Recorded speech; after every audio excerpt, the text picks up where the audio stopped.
It is May 30th of 2026, and this is the Court Gallery.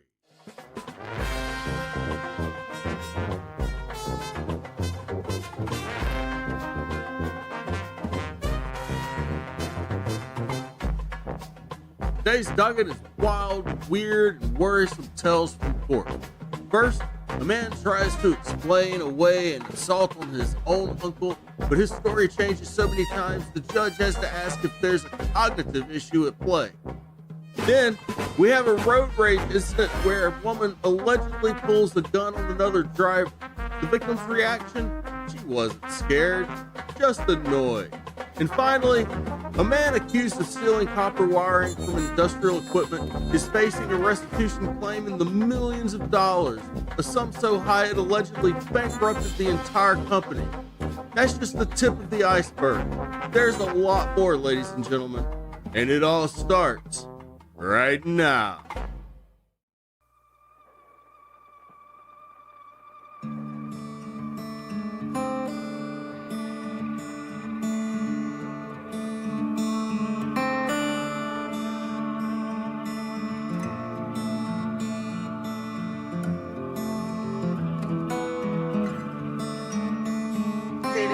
Versus Juan Kramer, 25-03198. Appearance, please. Thank you, Your Honor. May it please the court, Assistant Prosecutor Attorney Dan Smith, appear on behalf of the people. Assistant Public Defender Joseph Hart, Mr. Kramer, who is standing here. Are you looking to walk through, Ms. Sutter? Yes, thank you.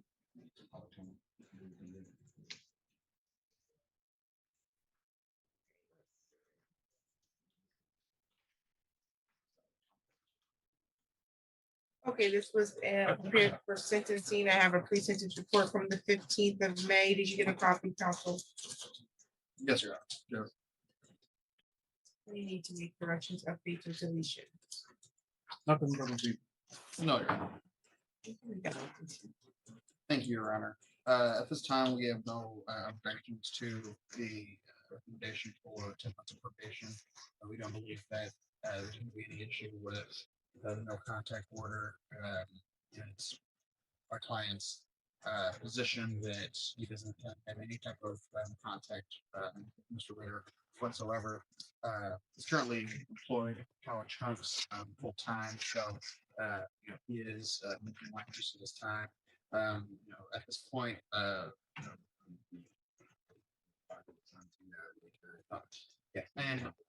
and also he has a 5-year-old son as well that's currently taken care of. We believe he does not have any type of issues. We don't believe with any type of alcohol or drugs. As such, we believe that the testing will be unnecessary and not burden to him. Other than that, we have no objections to anything else within the recommendations. You have your. Yes, the victim is here and he would like to testify.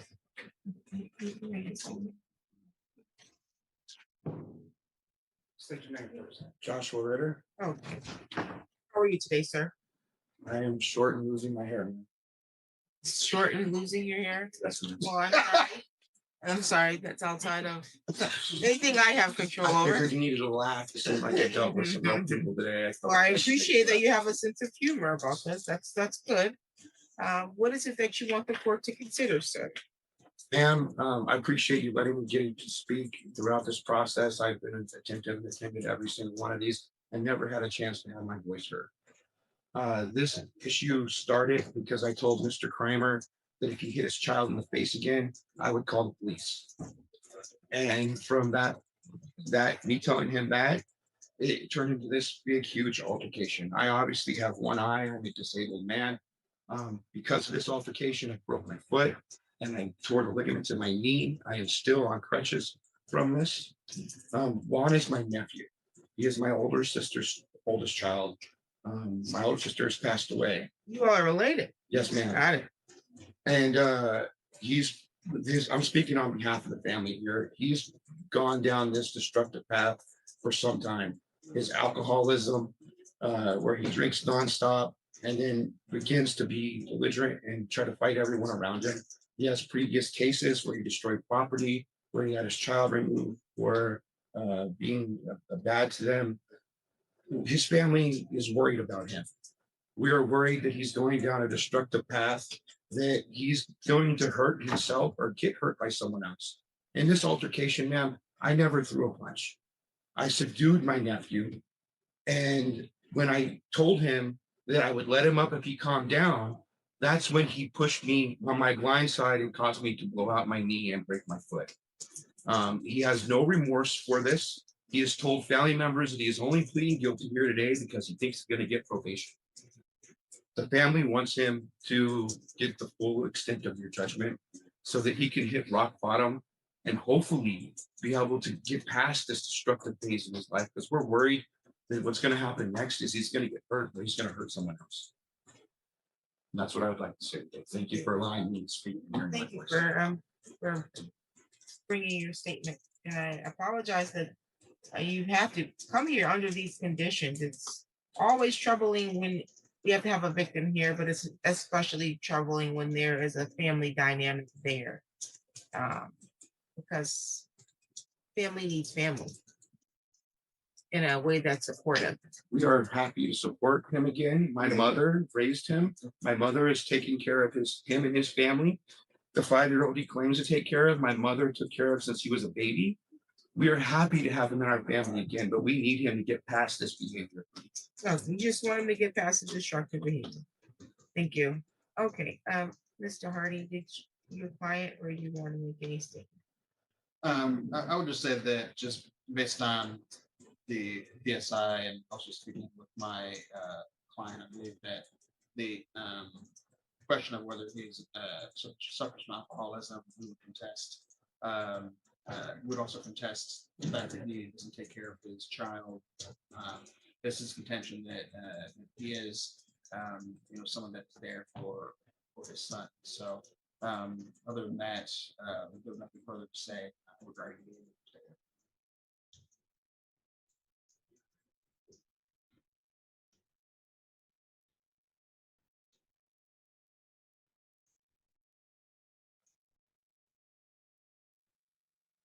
Can I say one thing, please? We're happy to take care of his son, right? If he goes to jail and has to do, we're happy to take care of him. We've been taking care of him. He's the only one he's ever known as ours. Mr. Kramer, want to say anything? Yeah, that's a whole lot. I don't have a problem with alcohol. I don't drink. I don't drink at all. I don't drink at all. And if I do drink, it's on occasion, but I don't drink religiously. I don't get You drunk. can't say, No, I mean, I'm sir, saying, sir, no, okay. sir. I get what you're saying. Look, you can't say I don't No, drink at all. I no, don't can't you're right. No, sir, you're and right. I don't drink at all. I don't you're drink at right. all. Why are you You're right. talking over me right now? Oh, I'm sorry. You can't say I don't drink at all. I don't drink at all. I don't drink at all. And if I do drink, you see what I'm saying? No, I get what you're saying. But So no, you do drink. No, I'm saying I haven't drank in a very long time, but I have drank, before, but I don't drink anymore. And I do smoke weed, but that's not a problem. And I do take care of my son. I've always had full custody of my son since he's been born. And then yes, I've had a problem with, his mom passed away. Yes, my mom was taking care of him and foster him until I got my stuff together and God did all the stuff to get him back. And I did that and did that. And then they were helping me and I was working 2 jobs and they were watching him. And that's what they were doing. And then all of a sudden they got me, to where they wanted to control me and tell me what I couldn't do with my son and how I was always a bad person when, it's a 2-time story. But I don't drink. I don't get really drink drunk. That's what I'm saying. I only smoke weed and that's it. You have a medical marijuana card. No, it's not. But I mean, if I have to stop smoking, I will. I'm not. Well, you will have to stop. Yeah, smoking. no, I get that. But like I said, I'm not, I mean? I don't drink. So everything he's saying is. Okay, so I'm reviewing his prior criminal history. I only see one other conviction. It was for the malicious destruction of personal property. That could be what your uncle is alluding to. I did probation for that too. And okay. Yep.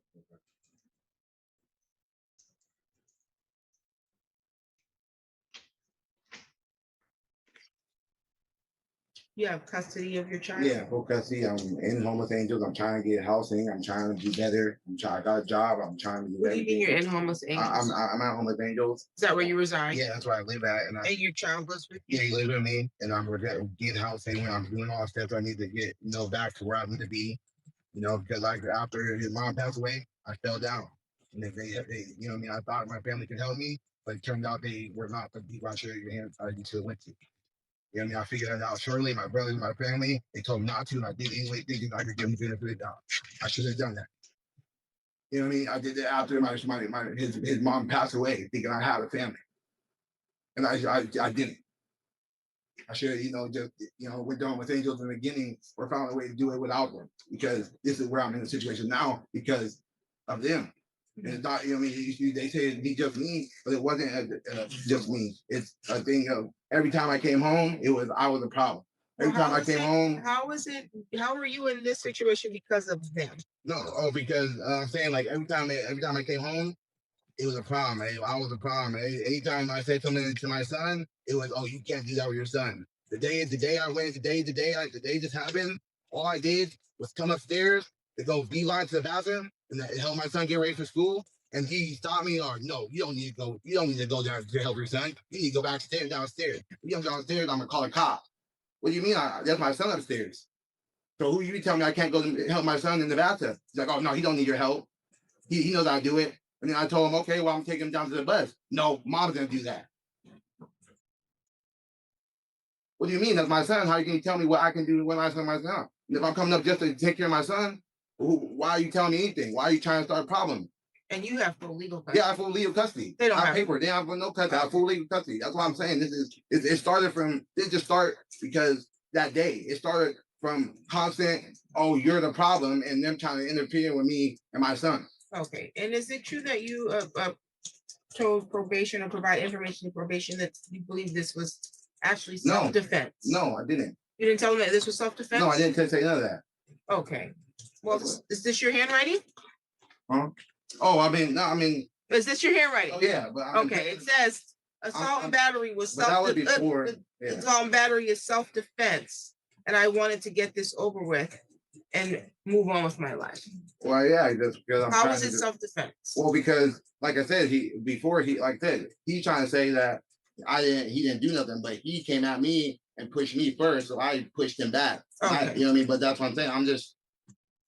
I'm trying to like get away from the family. I'm trying to, take care of my son. I'm trying to move on with my life and go, If he pushed you first, why would you take a plea? Because I'm just, like I said, I'm just trying to move on. Like I'm trying. Well, you can't. I know. I understand what you're saying. You took an oath that you were. I understand what you're saying. Yeah, no, you don't understand because you're talking over me. Oh, you took an oath that you were supposed to tell the truth and the whole truth. Whole truth, not part of the truth, not your variation of the truth so you can get it over with, but the whole truth under the penalty of perjury. Do you know what perjury is? Yeah, that's what I'm saying. You can take your hands out of your pocket. Perjury is a guilty act for lying under oath. Yeah, and so you took an oath that you would not lie under oath, or otherwise you'd take your hands out of the pocket. Otherwise you could be subject to a penalty, and that you would tell me the truth and the whole truth.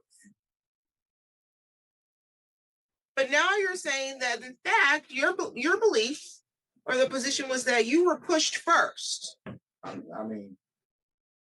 Is that true? Like I said, like I said, were you pushed first? Yeah. Like I said. So then why did we not move forward with a self-defense? Because I thought if I can just do this and just get away, move on my life and take care of my son, that I could just be there for my son and then not worry about nothing else and work my job and try to get a house and get through this homeless thing. I've been homeless I was homeless. I went to hotels. I was paying $2,000 a month, and until I got to this Homeless Angels place. So I was just trying to just get my life, back together with my son. How in the So world? I mean, I understand what you're saying. How in and the I world wasn't- is a guilty conviction I understand. of criminal conviction going to help you move on I with your know. son's life? How does that work? I don't know. I don't know. I just You like I could have said, you could have went to trial and had and gambled. Did you plead guilty to the charge? I didn't want to gamble. You pled guilty to the charge. Yeah, I know. But that's the You thing. didn't get a plea deal. No, you're right. I just didn't want to. I think there's a cognitive issue. No, I understand, but I didn't want to like. There's a cognitive issue. Did you know that there was a cognitive issue? Yes, ma'am. I'm not talking to you. Oh, sorry. I thought you were looking at. And in conversations with him, I did not sense any cognitive issue in discussing. How many times did you have conversation with him? Multiple conversations. And you didn't know that there was a cognitive issue. Well, in our conversations, I believe that it was very clear that that the only way there was going to be any type of guilty plea was that if he believed that he was guilty in this scenario, believe that was said so on the record as well. That's not what I'm asking you. I didn't ask you any of that because you have opportunity to counsel him, and it shouldn't just be about whether or not we can get a guilty plea. No, of course. You're supposed to counsel and figure out what the underlying issue is and figure out what he tells you. If I'm assuming if he told me and he put it in writing that this was self-defense, that he also told you that. You did not. One minute with him, you should have been able to determine that there was a cognitive issue here. No? Your Honor, when speaking with him, I believe that I didn't see any contradictions. Are you okay? Clearly, Yeah, I'm okay. Okay, why do you keep having a heavy? No, I'm just thinking like I'm just hoping I didn't mess anything up. You did not mess anything up. I just like I said. But you need to calm down though. No, you're right. I just. there was none of the excitability or anything in any of our conversations. I believe that he understood exactly what he was being charged with. I'm not asking you if there was a issue that required forensic. I did not ask you was he incompetent. Oh, okay, I guess that's not what I'm talking about. Okay. Cognizant, because it's cognitive issues and being incompetent are not the same. Because I can order him to go and get some treatment for an issue right now, just based off my communication with him, that he probably needs to be treated or assessed for something cognitively.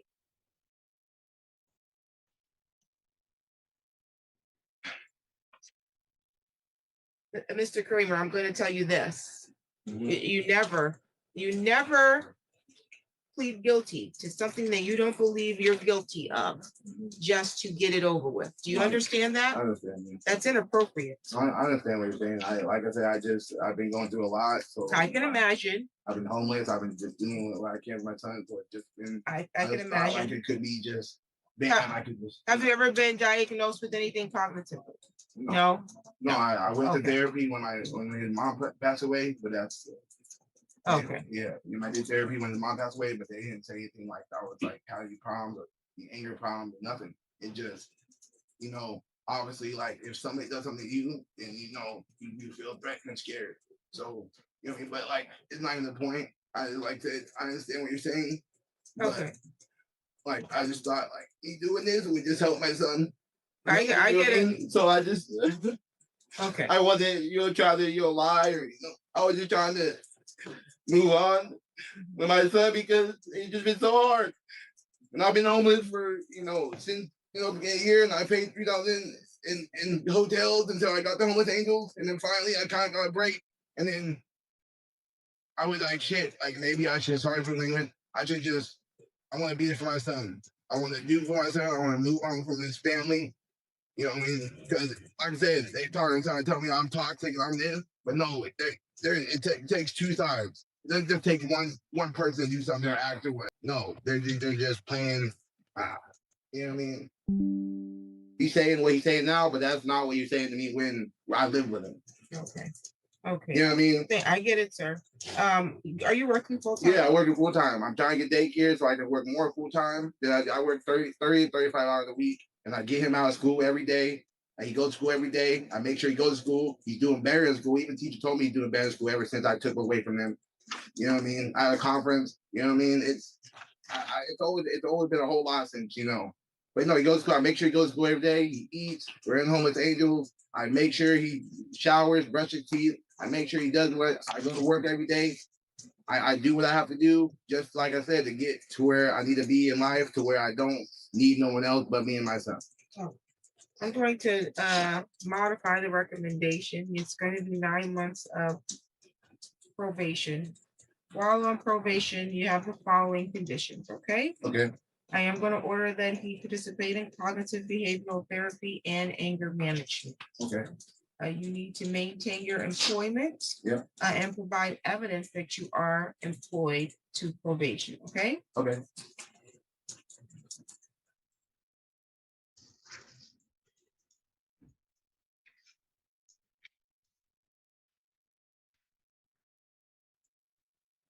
And not to use, purchase, or possess alcohol, drugs, or marijuana Mhm. unless you have a valid prescription, okay? Okay. We're gonna continue the no contact order with or between you and Mr. Ritter, Of okay? course, I don't want nothing to do with it. That's why.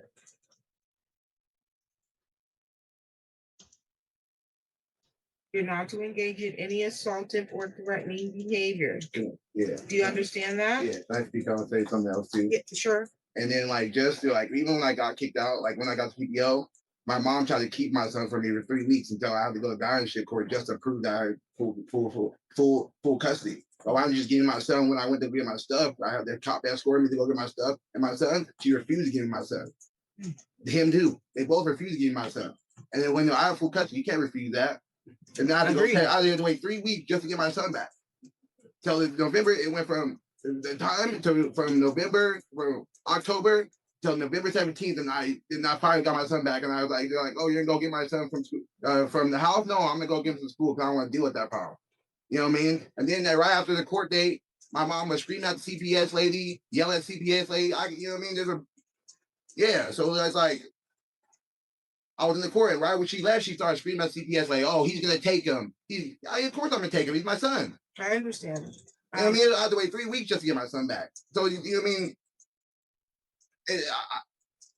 I've been going through problems with them for months.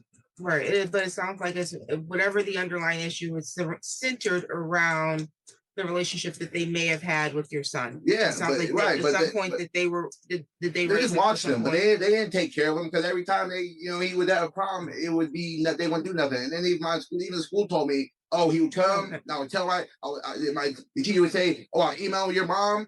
And she would get on me about it and tell me I wasn't doing something right, or not email me back, or call me and yell at me. Let me. I understand your frustration. Yeah. Are you still in counseling, sir? No, I'm not, but I can be. You should be. Yeah, no, I like that. I can do that. You should be in counseling because you have a lot of anger. I've been doing. Sir, you have to listen to me now. Yeah. You have a lot of pent up emotion about a lot of things, and you need to be able to flush those out appropriately. Yeah. So I am going to order that you re-engage in counseling. Were you getting that through CMH at all? No, but I was getting it through.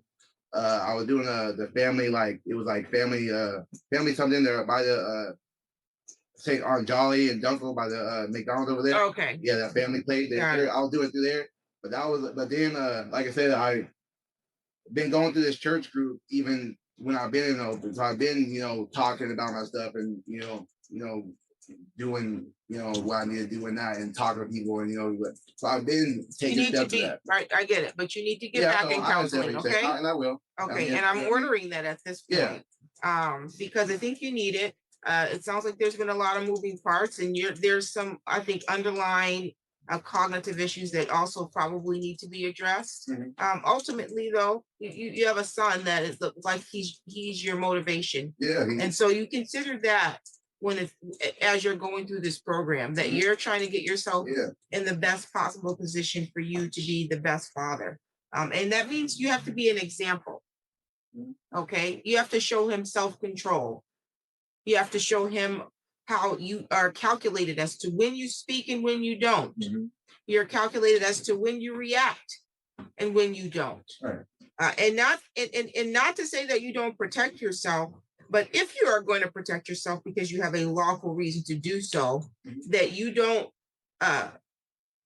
throw away your rights outside of that. You're protecting yourself in all areas, because some of the decisions I think that you've made in the last couple months were maybe not in your overall best interest, but I understand that you wanted to get what you thought was a resolve so that you can move forward because you've been through a lot. Yeah. You're going to do the cognitive behavioral therapy, you're going to do the anger management, and you're going to get back in your counseling and provide evidence of that. You're going to maintain your employment, and again, no alcohol or marijuana or a controlled substance. You did report daily use, at least to our probation officer, of alcohol. Oh, I am. Okay, so I am going to order that you submit to random preliminary breath testing and urinalysis testing. You have to pay the fee for that, okay? I'm only going to order that at this point for 60 days for the next 2 months. If there's no issue, I'll suspend that because I recognize you have limited resources, okay? Yeah. There's a $75 crime victim rights fee that must be assessed, plus a $50 state minimum cost that also will be assessed. This probation is $30 per month. So your total probation fees is $270. I'll waive discretionary fines and costs, and you'll be able to make monthly payments on this, okay? So that's $395 total. It's about $43 a month for probation oversight fees. You'll go downstairs, you'll check in with our probation department before you leave here today, okay? Do you have any questions regarding your probation? No. The additional matters for the record. Nothing wrong with you. No, defense, Your Honor. You're all set. Thank you.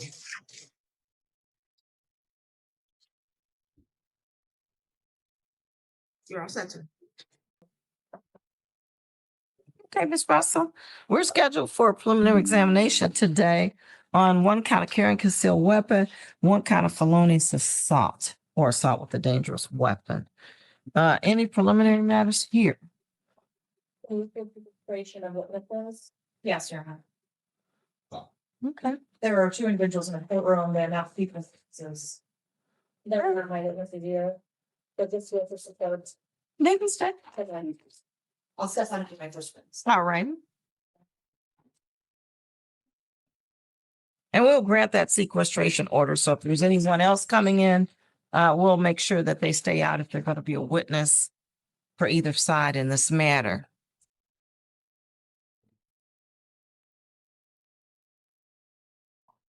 Did we do Jamil Randall? Yeah. No. Oh, yeah. We did not do Phaedra Young. Is that adjourned? No. Okay. And what about Eddie Edwards?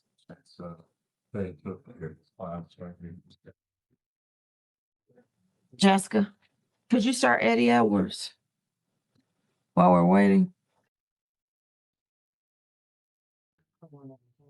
Ready?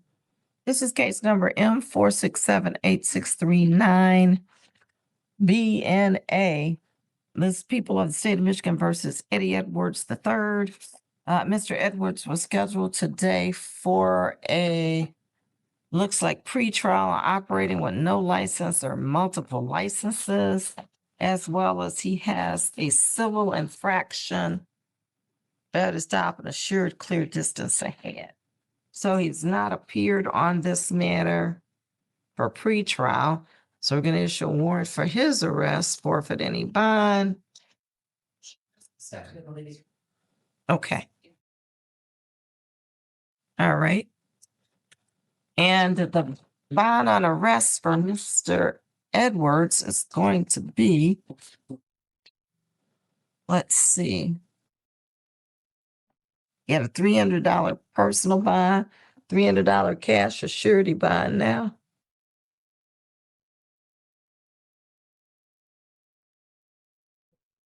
And there'll be a default judgment entered for Mr. Edwards on the civil infraction with the standard fine.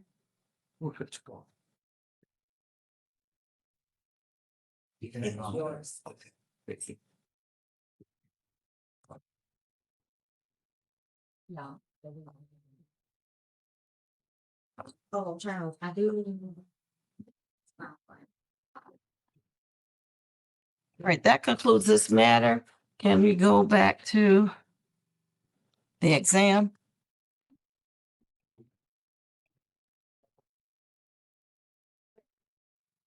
Okay, so now we're still back on the record now with the exam, which is People versus Angela Russell. 26S00184FY. We're still waiting on the prosecutor to bring the witness in.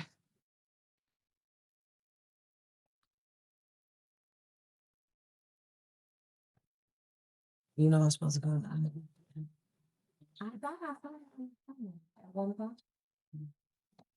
Yes.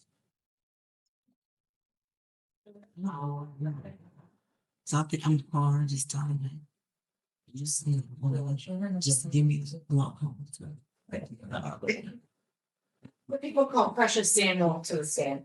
All right, Ms. Samuel, come on up, raise your right hand. You solemnly swear or affirm the testimony you're about to give will be the truth, whole truth, nothing but the truth. Yes. All right, good. Thank you very much. Thank you for being here, Miss Samuel. Would you please say and spell your name for the court's record? Precious Danielle Samuel, PRECILUSDANIELE, Samuel SAMUEL. Thank you. Do you drive a car? Yes. What kind of car do you drive? A blue GMC Sedan. I'm sorry, what was the GMC what? Sedan. Okay. I'd like to direct your attention to February 23rd, 2026. Were you driving your car on that date? Yes. Did you find yourself driving in the area of 10 Mile and Telegraph? Yes. Is that in the city of Southfield? Yes. About what time of day were you in this area? Afternoon, like I think it's like around 5:30. Did something happen as you were driving through that area? Not to Mount Telegraph. It was closer to 12 Mile Telegraph. Okay. So what direction were you traveling and on which road? So I was going from 10 Mile Telegraph. I head northbound on Telegraph up to 12 Mile. Okay. And what happens at Telegraph and 12 Mile? So Telegraph and 12 Mile, I was in the far left lane. We're about to do the Michigan turnaround, the Michigan U, and we're at the light at on Telegraph doing the Michigan View by Popeyes, like sitting in front of the Popeyes restaurant. Okay, and so is this Michigan U-turn is just north of 12 Mile Road? Correct. So I'm trying to go back towards, I'll cross over 12 Mile going northbound, so I'm trying to turn it around and go back towards 12 Mile to turn it. Okay, now, and you're saying was there somebody else with you? No, just the cars. So I was traveling that way. So I'm stopped at the red light on Telegraph in 12 Mile doing the turnaround, and a young lady gets out of her car. I had my radio on. I was in the McDonald's. Okay, so let me just pause you right there. You said a young lady got out of her car. Mm-hmm. First, describe the car. It was a weird bluish color. Do you know, small truck, small SUV. But I don't know the make and model, but I know it's smaller than my car. Okay. And so you say you drive like a mid-sized car? Yes. So it was a small SUV? Yes. And you don't know the manufacturer of the vehicle. Did you pay attention to that? I'm not sure if it was a Chevy or I don't know. I just know it was if it wasn't a Chevy, it might have been a Buick. I don't know. But it was like a one of the smaller Buicks or Chevys. Smaller though. Now, where in relation to your car was this blue car? Directly in front. Okay. At the red light? Yes. And this is on Telegraph just north of 12 Mile. Correct. Oh. Okay. What happened once you stopped at the red light with the blue car directly in front? a woman gets out the car. Okay, so would you describe the woman for me? She's sitting right here. May the record reflect the witness has identified the defendant. Yes, you pointed right at her, so ordered. Now, when you say the defendant got out of her car, what did that look like? She got her car, she got out halfway and she started mouthing something, but I had the radio on. I didn't turn it down, didn't listen to what she was saying. She got out and started mouthing something. I did this and gave her the finger, and she ducked back in the car and then got back out, and she had the gun in between, like, so she's in between the car. She's facing this way. She's in between the door, her, and then like the car, and she pulls the gun out, and it's like tucked right here. Okay, that's a lot to unpack there. So first I want to talk about, you said she got out of the car. Did her full body get out of the car? Or did she just Halfway. So she leaned, so she got the door open, she leaned half out the car like this, and she was mouthing something. I gave her the finger. Okay. Let me just pause you and get some details if that's okay. Was she the driver of the vehicle? Driver, yes. Okay. Now you said she was mouthing something, but you couldn't hear that. Nope, I didn't. I never turned my radio down. She just was mouthing something like she had an attitude or whatever. Was she looking at you when she was mouthing that? Yes. She got out directly because she's in front of me. She got out directly and turned this way. Okay. And she was, you say, in between her door and the vehicle, kind of turned around on her seat. Mm-hmm. So she steps. This part is out of. She steps out of the car. This halfway out of the car this way. So she turned like this. So and I see you turning your chair to the left. So she was in the driver's seat. She was turning out of the driver's seat and she stepped out with her left leg. She halfway stepped out, yeah. Okay. And you said that after she mouthed something to you, you gave her the finger. Yes. Meaning middle finger. Correct. Okay. And what happens next? She gets back in. She goes back in. Then she does that again. Come back out of the car, and then she's like this. So she's. I'm having trouble imagining what that means. She's like. Something like this. So she's hiding. She's standing out of the car. She didn't stand all the way out. She's ducking out. She's in between the car like this, and she like this. So basically hiding it, but I can still see it. She was sitting in the car? No, so she gets up. She gets like, so she's sitting down and she turns like this. So she's squatting like this. So she never stood. And that's the car over there where your chair is? Right. So she's in her seat and she's like this. She got out the car. She leaned out halfway and she's out like this. This is the door open. Then she started mouthing something like this. I gave her the finger. She gets back in and then she comes back out again like this. And then she does like this. And I see you turning, because we have to just make a record of what's going on in the courtroom here. I see you making a lot of movements with your body. So you continue to turn to your left. And so this is her sitting down in front of the car. Then she gets out like this, turning towards me. I'm in back of her. Right. And I'm just describing what you're doing so that we have a record. She mouthed something. I give her the finger. She goes back into the car. And then she does this. She's like this. Okay. And I see you leaning to your left. And previously you sort of stood halfway up. And that was what the defendant was doing, standing halfway up. She didn't have, so you use your words to describe it would make it a lot easier. She's not standing up. She's just leaning out the car. She's not standing up or anything like that. She's leaning out the car. Okay. So she never is. One moment. Sorry. Thank you. Love them. I knew you were looking for it. No, I was. First of the month. Right. So she never fully stood out, no. Okay. Did she have 1 foot out of the car or 2 feet? 1. Okay. Now, you indicated that she had a gun. Yes. Where on her person was that gun when you saw it? Like this. She's holding it in her hand like this, hiding it like she was. Okay. Now I see in her left hand? Pointing it towards me. She was holding it like this in her left hand. So you have your hand bent at the elbow with the gun up towards your breast, pointing forward. Cause yes. So but she. And that's the left hand. And she's facing this way. So she's in between the car. She's out her upper body is out of the car.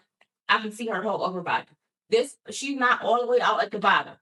So the upper body part I can see her whole upper body. Okay. The bottom part I can't see all of it. Only this side of her is out of the car. She has the door halfway open and she's leaned out her car.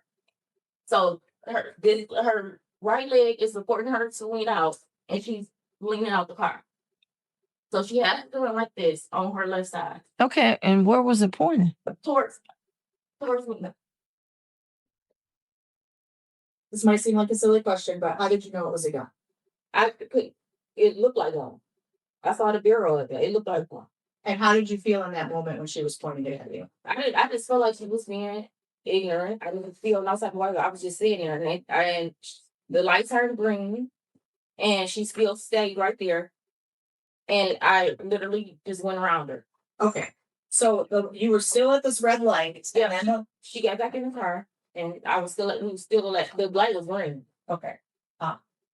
The light turns green and you say that you in your vehicle drove around her. Correct. Did you go in front of her then to do the Michigan U-turn or So did you go straight? It's 2 lanes in that turning lane. So we were in the right one, and then I went to the left to go around her. And were you able to go around her without an issue? Without a problem at all. Had she got back into her car? Was She got back in her car and she sat there. Did she get back in her car before you went around her or after or during? Before. Okay. Where did you go after you did that Michigan U-turn after driving around her? To 12-hour telegraph light, it was red. Okay. And what did you do next? Looked in the mirror to see if she was coming behind me, but she didn't. She shot up in the Popeyes parking lot. Why did you think she might be behind you? Because I don't know if she was gonna follow me or not, but she didn't. I already pulled the gun out, so I didn't know if she was gonna follow. She wanted me to go around her so she could follow me, or what she was gonna do after that. Okay. Now you said she pulled into the Popeyes. Is that on the northwest side of Telegraph and? Yeah, she shot directly into the parking lot. Okay. And what did you do after you saw her pull into the Popeyes parking lot? The light was still red. Once the light turned green, I made the right turn.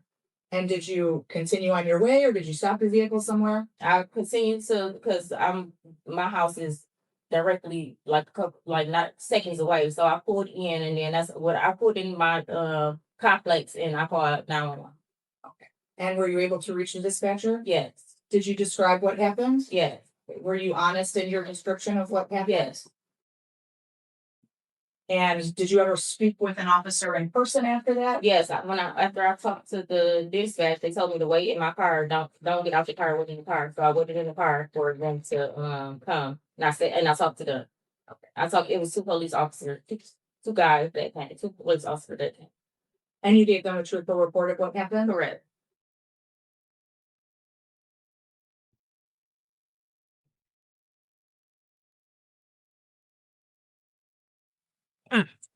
I don't have any additional questions. Okay, questions now.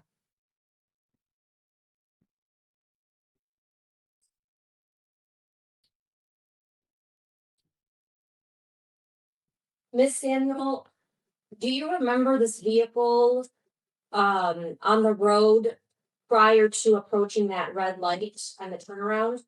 No, I can't remember. I just know that I don't know when she got in front of me, but I do know at that point coming up 12 mile, it's a lot of traffic. I don't know when she got in front of me. So you've had no interaction with the driver prior to that red light? No. Okay. And you indicated that you're sitting at this red light and the driver of the vehicle in front of you gets out. Halfway out, not all the way out. Halfway out. You said sitting down with the upper body leaning out. Is that correct? So she's still like halfway seated. Her foot is out the car and she's leaning out the car like this. Okay.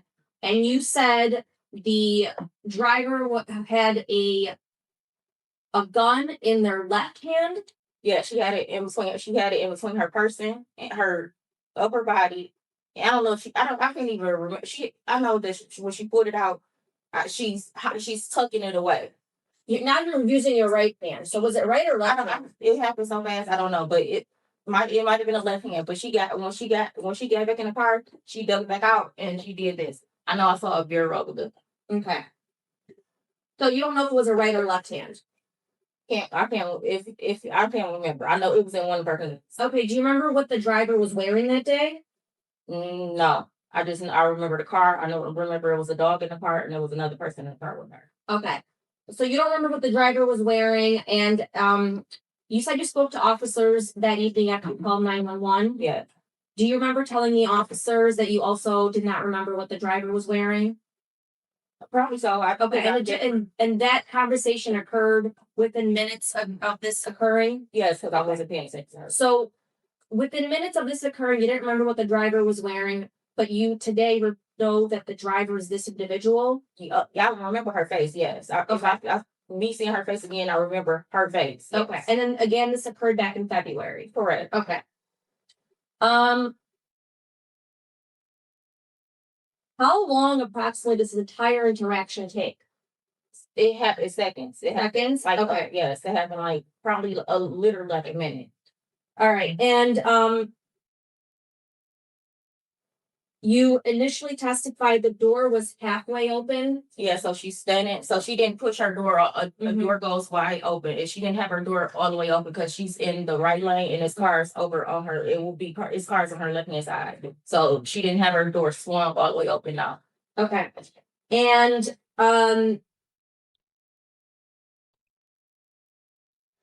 when the prosecutor asked you how you were feeling, you said you didn't feel any type of way.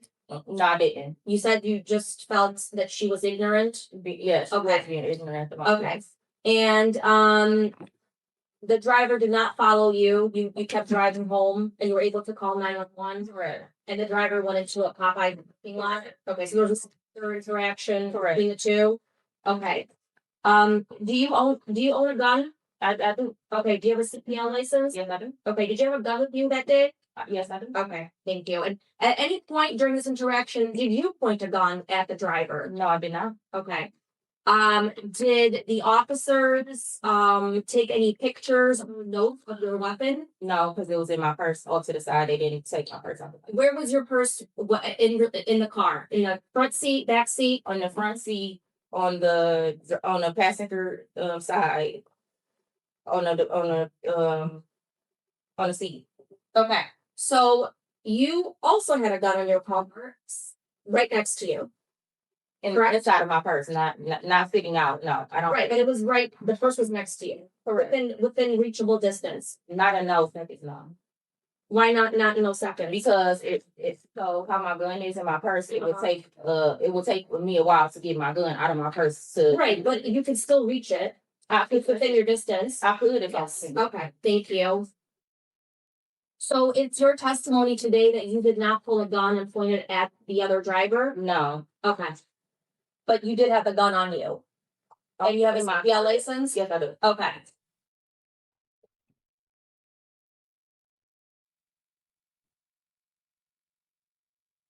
No further questions, Your Honor. Anything else?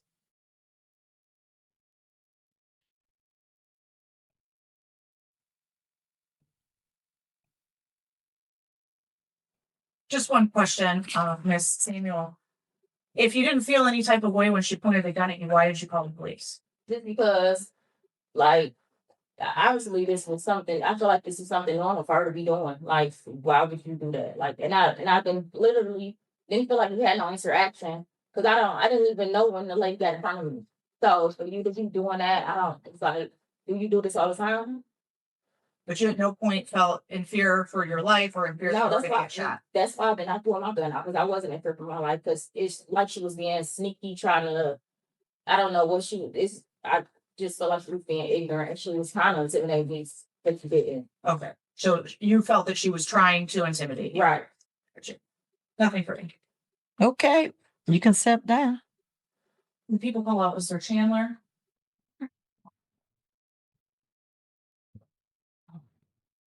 Raise your hand. You solemnly swear or affirm the testimony you're about to give will be the truth, whole truth, nothing but the truth. Yes. All right, thank you. Have a seat. Thank you for being here, Officer Chandler. Would you please say and spell your name for the court's record? Yes, first name Raymond, Raymond. Last name of Chandler, Chandler. Where do you work? City Southfield Police Department. How long have you worked for the city of Southfield Police Department? For Southfield, about 3 years and some change, about 3.5 years. Did you work somewhere else prior to that? Yes. I worked for the City of Detroit Police Department for about 4.5 years until coming to Southfield. What is your current role with the Southfield Police Department? I work for the Traffic Safety Bureau, in a patrol, capacity. And were you working in that capacity on February 23rd, 2026? Yes, What were you wearing as you worked that day? I was wearing a full uniform Class B And were you driving a car or the station or something different? in a vehicle. What sort of vehicle were you driving? I believe that day I was in a silver Ford Explorer semi-marked. Directing your attention again to February 23rd, 2026 at approximately 18:09 hours. Did you receive a dispatch? Yes, a call came out, over the radio, regarding some kind of traffic altercation. Were you given any other information besides that it was a traffic altercation? Yes.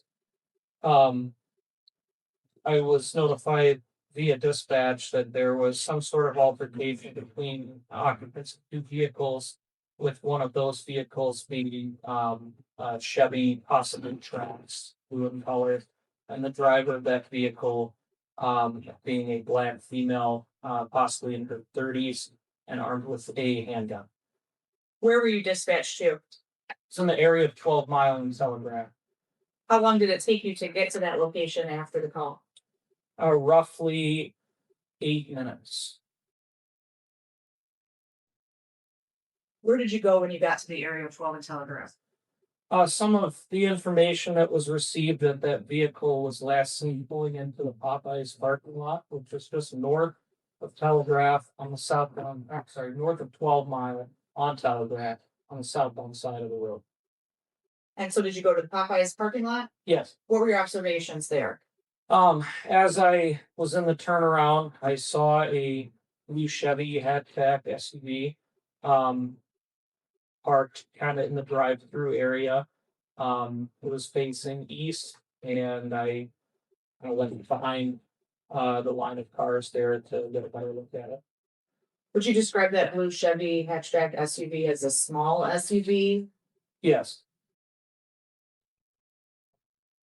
Did you approach the car? I did. How many occupants were in the vehicle? 2 people and a dog. Would you be able to recognize any of the 2 people if you were to see them again? Yeah, Do you see any of them? I see the driver, who's Russell at the defense table with a black and gold shirt.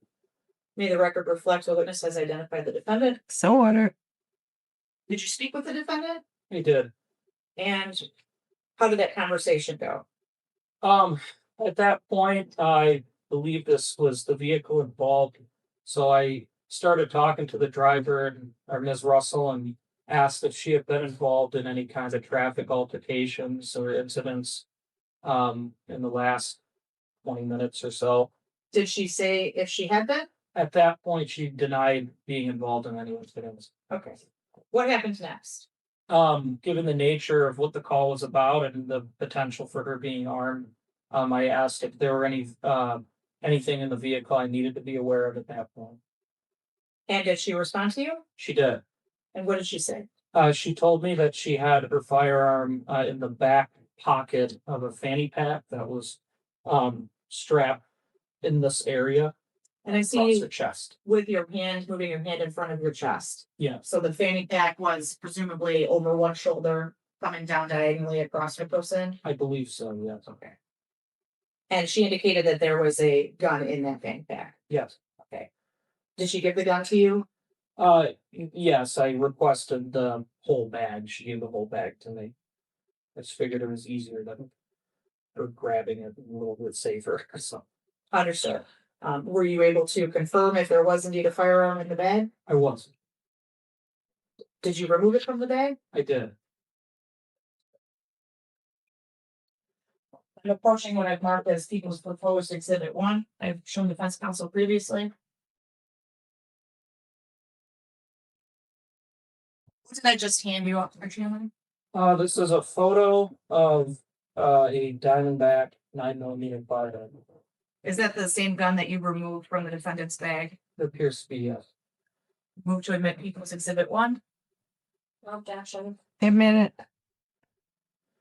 Yeah, published. Yes.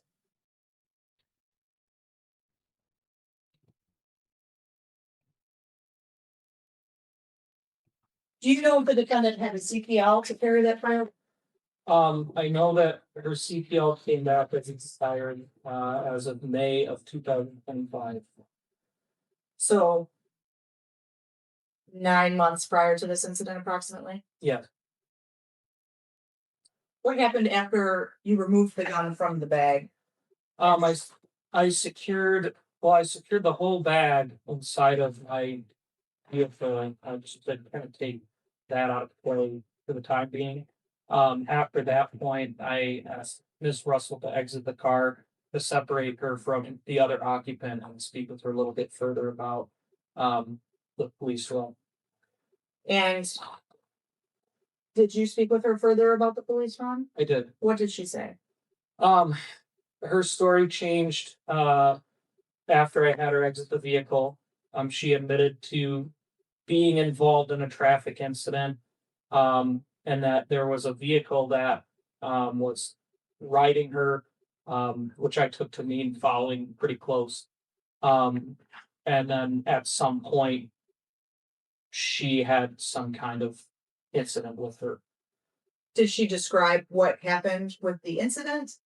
She said that the person behind her had reached under the seat, and in her belief, and Ms. Russell's belief, she believed that person was possibly retrieving a firearm of her own. And so she responded by showing her own gun, as in Miss Russell showing her gun.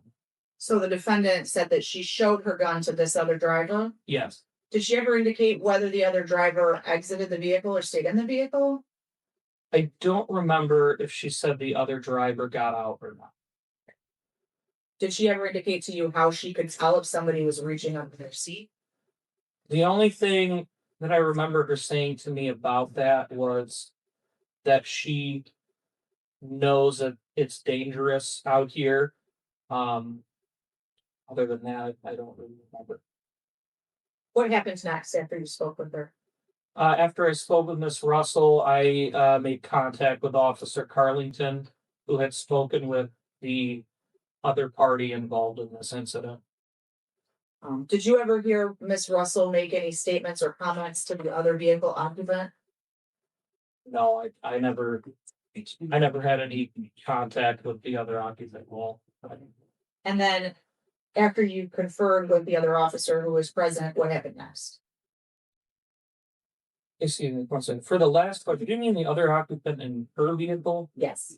Oh, I don't remember. I did have contact with the other occupant in that vehicle. I was confused on. My apologies, my question was. Yeah, I'm sorry. I did have contact with her. I don't remember any conversation between the two though. What happened after you conferred with the other officer? After speaking with Officer Carlington, there was enough probable cause established to place Miss Russell under arrest for felony assault with a dangerous weapon, as well as carrying concealed weapon. And was the gun held as evidence then with the What? arrest? Do you know if the gun was loaded or not? It did have a magazine. I do not believe there was a round chambered, and there were live rounds in the magazine. Nothing further. Man. Mr. Chandler, you indicated it took you about 8 minutes to arrive at Popeyes. Right. Were you the only officer that arrived at Popeyes? Initially, yes. I had a couple officers arrive with me shortly after. Okay. And you interviewed Miss Russell. Yes. Okay. And you testified that Miss Russell told you about the interaction that occurred on the road. Yes. And you testified that she told you that there was another driver that was riding her, Yes. and you took it to believe that someone that was driving close to her. Yes. And you testified that she told you she observed the other driver reach for a gun. Well, I said that she saw the other driver reach under the seat area. And in Miss Russell's words, she believed that that driver was grabbing some kind of fire. Yeah. Okay. And did at any point Miss Russell indicate to you that she had exited the vehicle? She told me that she never exited the car. Okay. Were you aware that the other driver involved in this did have a gun in the vehicle? No. Okay. So that was never discussed between you and the other officers investigating this incident? Not that I can remember. Okay. So you are not privy to any pictures or any documentation regarding this other weapon involved in No, the vehicle? like I said, I only spoke with Ms. Russell and the other and Officer Garland. So you don't know if Officer Carlington observed the other weapon owned by the other driver? I would have no knowledge of that. Okay. Got it. And no further questions. Okay. Anything else? Further, you're on people rest. Okay, you step down. Any witnesses for the defense? No, Your Honor. Motion, argument. I move to bind the matter over as charged on the carrying a concealed weapon and assault with a dangerous weapon. The people have proved the elements of each of these crimes by the required probable cause standard. I'll say any further argument for the vote. Okay, any argument? Your Honor, I'm gonna start with the count 2 assault with dangerous weapon for felonious assault. One of the key elements of these charges, and that the prosecutor has to prove by probable cause standard is fear and battery in this case. The complaining witness testified that she felt no type of way when she allegedly saw the defendant hold a gun in her hand, that she too had a gun in her car, and if she felt any fear, she would have taken the gun out and pointed it back at the defendant. Like I said, the felonious assault charge, one of the key elements states that the defendant either attempted to commit a battery or did an act that would cause a reasonable person to fear, apprehend immediate battery. The complaining witness herself testified she felt no immediate harm or any fear whatsoever. I don't believe that the prosecution was able to meet their burden on that particular element to bind the felonious assault over to circuit court. Furthermore, the complaining witness testified she also had a gun in her car, and if she felt any fear, she would have pointed it out to her. My client's position, as testified by the officer today, obviously, is that the other driver did pull a gun out, but that is a triable issue. If you were to bind the case over to circuit court, that would be a self-defense tribal issue in circuit court. But I don't believe that the elements have been Self-defense. So your client's position is the car behind her pulled up on her and pulled a gun on her somehow she saw. Then she got out the car and pulled the gun back. Well, as in self-defense. testified, my client did not tell the officer she got out of the car, but that it would be a triable issue before the circuit. I don't know how she could see somebody pulling a gun on her if she was looking forward driving. Well, if she didn't get out the car and look back. Well, that would be an issue before the circuit court, Your Honor. But the main issue here is whether there's probable cause to believe that elements of the crimes have been met. And I don't believe for felonious assault, battery has been met, as was indicated by the complaining witness herself. So I don't believe that the assault with a dangerous weapon should be bound over to circuit court as it relates to the carrying a concealed weapon. That obviously is a tribal issue, and I reserve any argument on that. So there's Who's phone? I'm sorry, that's my sorry, baby. Oh, yeah, go ahead.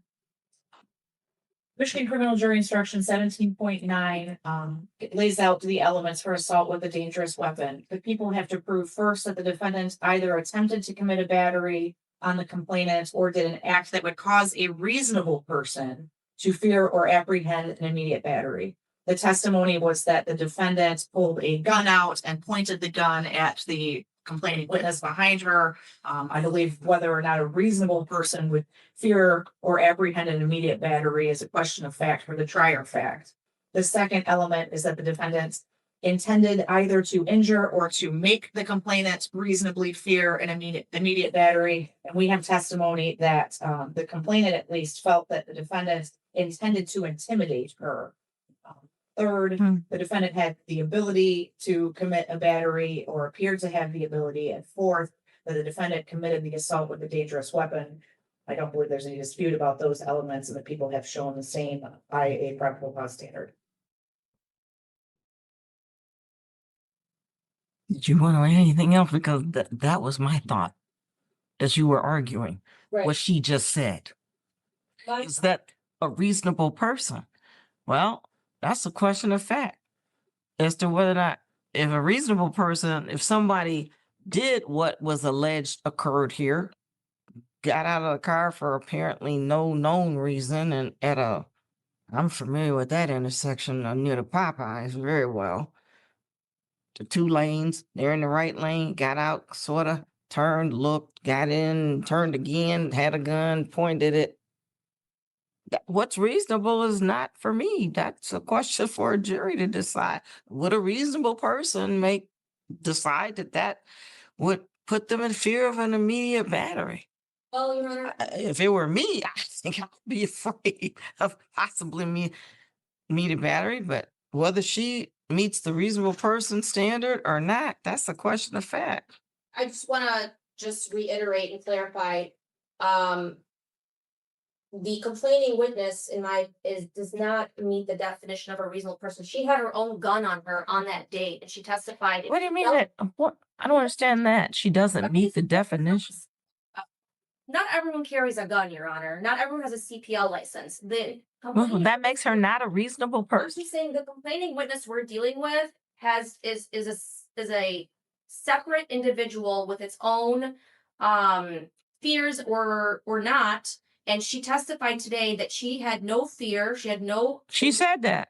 She said she did not fear. Yeah, she said that. Correct. Yeah. And she had a gun on her as well, Your Honor. So she said that. Puts her in a different box. And then another person who most people don't carry guns around. Not everyone has a CPL license, but she. Isn't it possible, Ms. Kramer, that a jury could say, a reasonable person would fear that? She didn't, but she's not reasonable. I think a reasonable person would have feared a battery, and I'm going to say she's guilty. A jury couldn't come to that conclusion? Well, Your Honor, one of the other elements of the crime is that the defendant had the ability to commit a battery. She had a gun with a magazine. Driver, Your Honor. So the other, but we're not talking about the other. We're not talking about the other driver. We're talking about the defendant's ability. That's what the instruction says. The defendant had the ability to commit. And I'm saying the defendant would not have the ability because the other driver was also armed and is able to protect herself, and indicated if she felt any fear, she would have pointed the gun back at the driver. So just because you have a gun means that you can't be assaulted first. That doesn't make sense to me.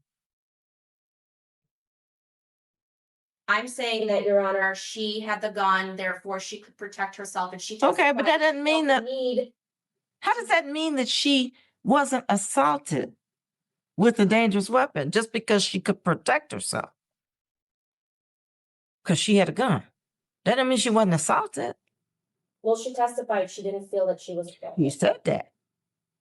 And I rely on that, Your Honor. Yeah, she said that. She said, I thought she was being, whatever the word she used. Ignorant. Ignorant. Yeah, that's what she said. I thought she was just being ignorant.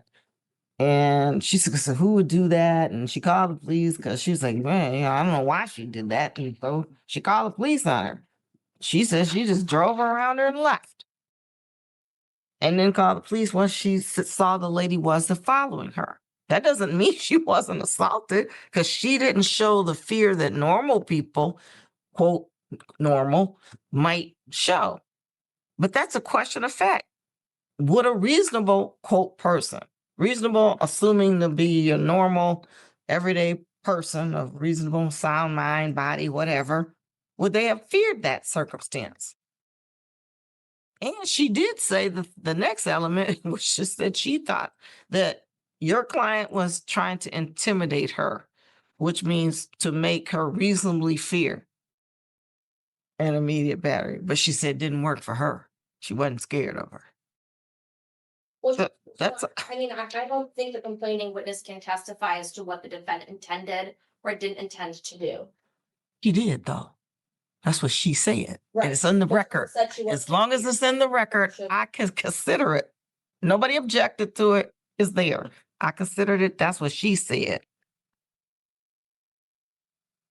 And we don't know for sure what, I don't even understand the whole circumstance, why it would even have occurred. So I don't know what the defendant's intent would have been, but you gotta wonder, it's sure a good question of fact as to whether she intended to either injure or to make the person reasonably fear an immediate battery. And from the story, she told the officer, she said the car was, kind of edging up on her, like maybe tailgating her. So that to me kind of fits that she would not be happy with that and might have got out the car and done this. But that's all factual questions for a trier of fact. People have definitely met their burden, I think, on each of these elements, that she did attempt a battery or did an act that potentially what a reasonable person could consider to put somebody in fear of the immediate battery. And second, she might have intended to injure her or to make the complaining witness fear the battery. And she had the ability to commit it and thought she had the ability. I mean, she had a gun. The gun was loaded. Although nothing was in the chamber, the magazine was loaded live. And fourth, she committed it with a dangerous weapon, which is exhibit number 1, which was testified to be some type of 9mm gun. So I'm minding that over. That's charged. Thank you. What's anything on the CCW? I think the testimony was she had a gun. She even admitted she had a gun. She didn't have a license to carry it. That's correct. So bound over as well on that count. All right. Bonds continue. Thank you. Thank you. All right, thank you. Good morning. Good morning. It's been a minute. I haven't seen you in some time, but I'm still Judge Middleton and I'm still here. Are you still Jayla Marie Stallard? No, sir. I'm Jayla Marie Wilson. All right. I'm here at the new old courtroom in Centerville. Also here with me is the Chief Public Defender. His name is Mr. Keith Stickley. And he is here, and I asked him to join us this morning. The original attorney, Rhonda Ives, was not available, and so I asked the public defender to be here. You've been off the grid for some time. Yes, sir. You had several charges that started as felonies and were reduced to misdemeanors. Give me a minute. I'm sorry, I didn't have this all the way turned on. And you were placed on a probation, and your probation officer was Daniel Frazine. I ordered 90 days jail, credit a couple, and I deferred 83 of the days and put you on a probation. Then Yes, sir. we lost you. And then we learned you were in jail in Indiana. Let me get this file up here. You also have some unpaid tickets and other stuff here. Oh, I didn't know that.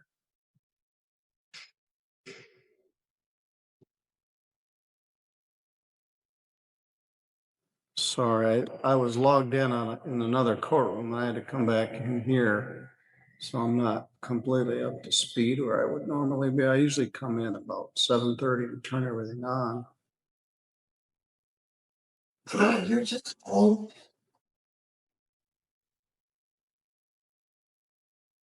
I would have been at work right now. All right, well, let's find out what the deal is.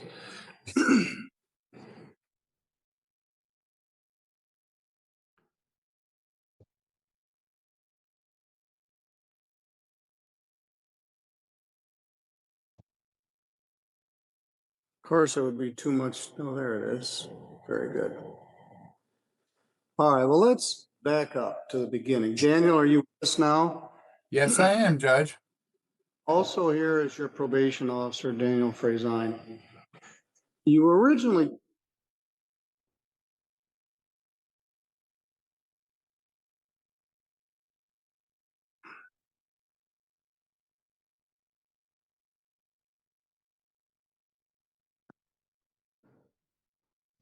charged on a felony complaint alleging that you did a larceny in a building at the American Legion and did an embezzlement of less than $200. You were also charged as a habitual offender. It seems there was another case, but this is the one that ended up being placed on probation on. So the matter was reduced to a misdemeanor and you pled to a misdemeanor charge. Let me find the original judgment.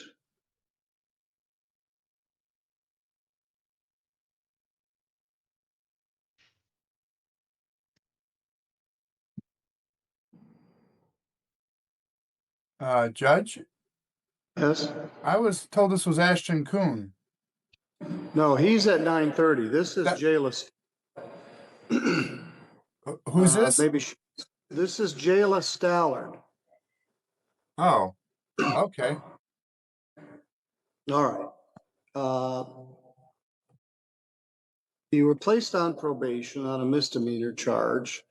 You were ordered to pay restitution, and I deferred a large portion of your jail sentence.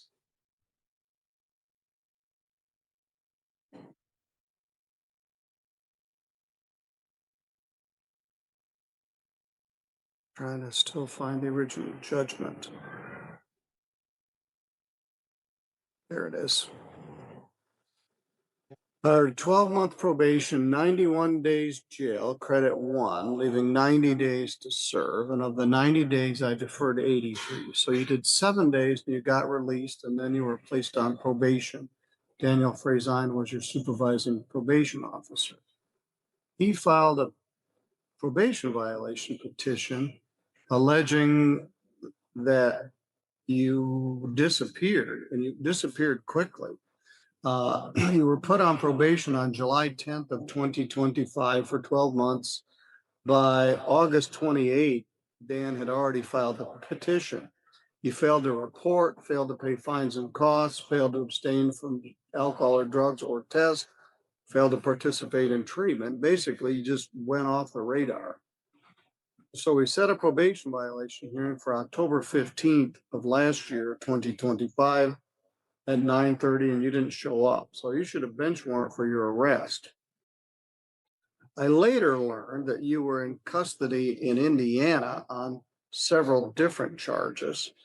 So let's find out where we are right now. How did you come to get arrested, or how did you come to end up in the jail in Centerville? I actually was on my way home from closing at my job, and my ex-best friend had 2 days prior busted out all the windows out of my car that I had just bought 2 weeks ago. A 2010 so Expedition. where did you get arrested? In Sturgis. In Sturgis, all right. Yes, sir, because I'm working in LaGrange, and I also am working as Superior Auto in Sturgis.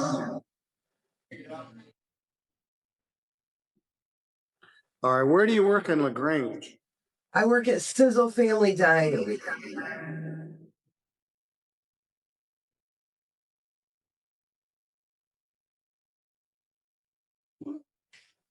And where do you work in Sturgis?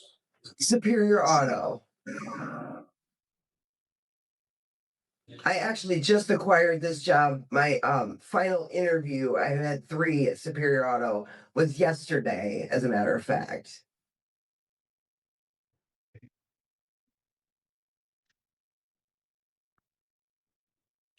I thought we had a hold on you in Indiana. And point of fact, this warrant has been open for a year, or since last October. You were in jail Indiana counties, and you probably never should have been released from jail in the first place because we had a hole.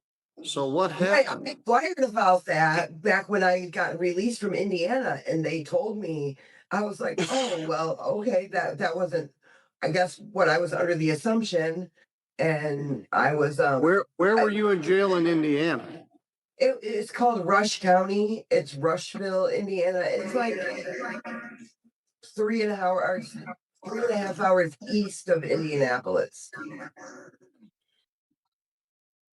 Because I actually graduated high school when I was down there, and I just had graduation last week that I went to.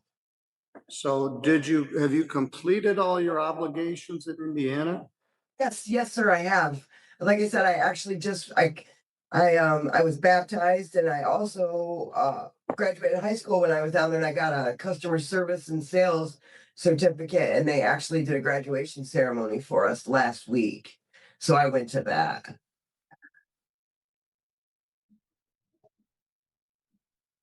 When were you released from Indiana? That was back in right before Christmas. I was out like 3 days before Christmas, I do believe.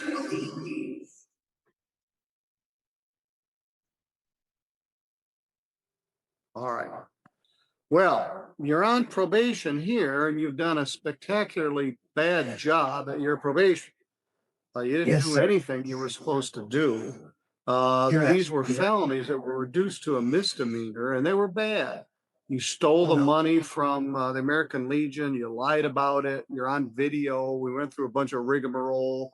Finally, you admitted everything, and I put you on this probation. You were supposed to pay restitution. You were supposed to do some other things, and you just disappeared. I've got 83 days of jail hung over your head. Daniel's recommendation is we just cancel your probation and impose the deferred days. I don't think the American Legion's ever going to recover any money from you. You are entitled to have a hearing on this. This is called a probation violation arraignment. The allegation is that you violated your probation last summer by failing to report, failing to pay restitution, failing to go to treatment, and failing to test. Basically, you just went elsewhere and got in trouble somewhere else. So those are allegations. You have a right to have a hearing on those allegations where it must be established beyond a preponderance that you did violate the terms of your probation. You'd have a right to have a hearing at that in front of the court. There's no jury, but you are entitled to have an attorney.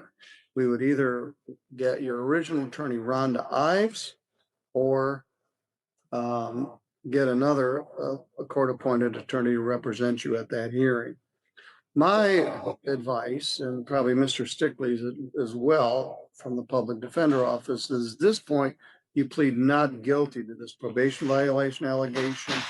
We get either your original attorney or other attorney and have a hearing. I'm not very happy about this. I went out of it was reduced from a felony to a misdemeanor. We went through a bunch of rigmarole. Finally, you admitted everything. I deferred a large portion of your jail, and you split. So I would recommend, because of that amount of jail time over her head, that I'll just put it on the record that she enter a plea of not guilty and schedule a hearing within 14 days. I'm not sure if Ms. Ives, because of her current situation, would be back in time for that. But if not, we would appoint somebody. Yes. All right. The other thing is, you knew there was an open warrant for you. You knew it anyway, and you knew it when they released you from Indiana. And it's now June almost, and you got out in December. All you had to do is call Dan, your probation agent, and we could have got the thing started. So your bond is canceled. What town do you actually live in? I live in South Estates. By yourself or with somebody?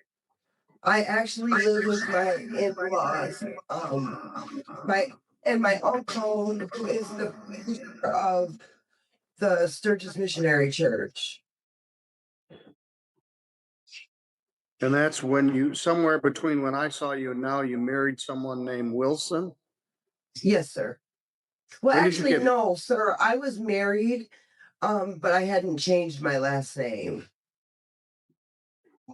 All right, so when I was dealing with you last year, it was Stollard. And Yes. so at what point did you go to Wilson?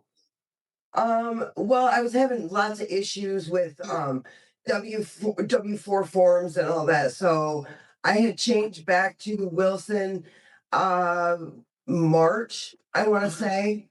All right, is It was Wilson when I your- got Is Wilson when I your got married into this name or apartment. your maiden name? My married name.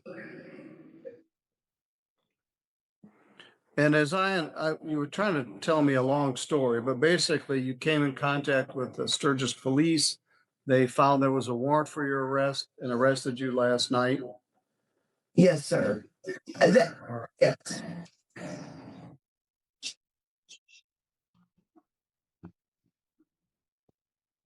All right, plea of not guilty. Appoint an attorney. Set probation violation hearing. Within 14 days. It'll probably be next week. We gotta coordinate the schedule and the availability of the attorneys to do this. Ms. Stollard, the bad news is you're sitting in jail. The good news is this wasn't gonna go away and we had to deal with it. You've got $792 worth of other unpaid fines and costs, retail fraud, no proof of insurance, driving without due care and caution, and speeding. But that's probably just gonna go away. Most of those are civil infractions. But those are all from 200 or from 2024. Anyway, I don't know what else is going on with you. Get up to speed.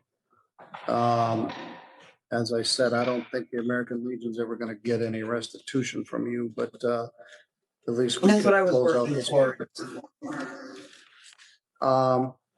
No, you weren't.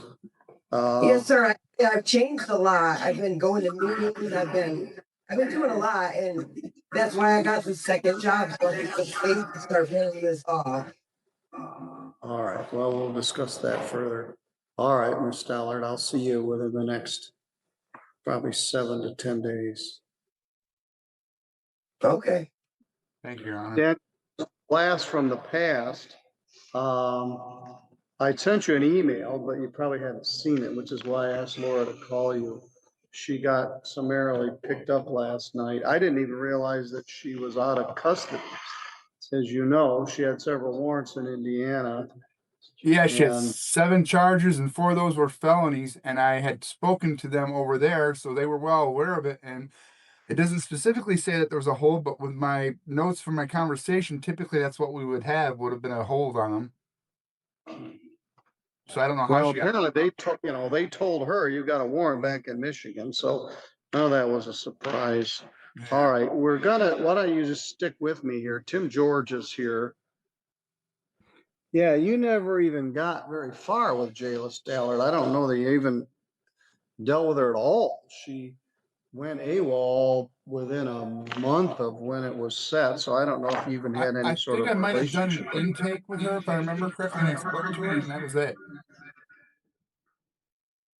And good afternoon. This is court goes on the record. Case is entitled James Isaiah Carrer, Karrer, versus Colonel Eric Smith et al. Case number is Greenwood County, case number 24 CV08. The respective parties appear by their counsel. Mark Schonifer appears on behalf of the plaintiff, and counsel for the state is Lisa Montgomery. And this matter comes before the court this day for hearing. Any announcements to the court at this point? Not from the plaintiff, Your Honor, just arguments. Okay, and the court makes inquiry. Does counsel have a basis for there being agreed upon findings of fact in this case? I don't know if this needs to go through trial or if the facts are pursuant to plaintiff's petition or not. And tell me if we need to set it for trial. Your Honor, Yes. my office has learned that the plaintiff is deceased and has been so for 14 months. Okay.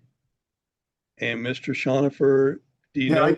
I filed a suggestion of death back in March of 2025, Judge, saying that he had died. So I don't think that has an impact now with regards to how facts are going to be presented. It could have an impact. No, that changes. That's fine.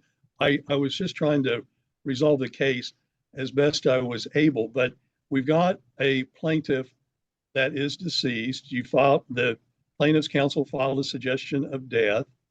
And is there an estate? Is there an executor, executrix, administrator, administratrix?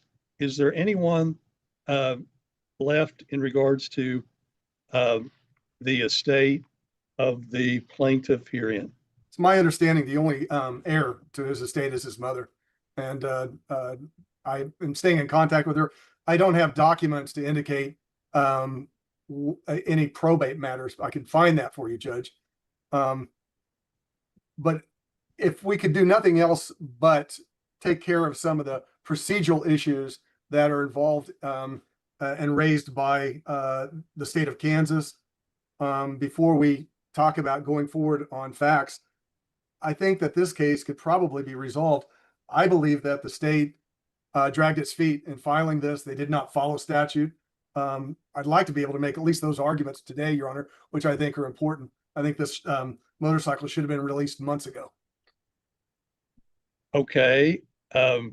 Ms. Montgomery. Your Honor. Is the state deeply invested in this motorcycle?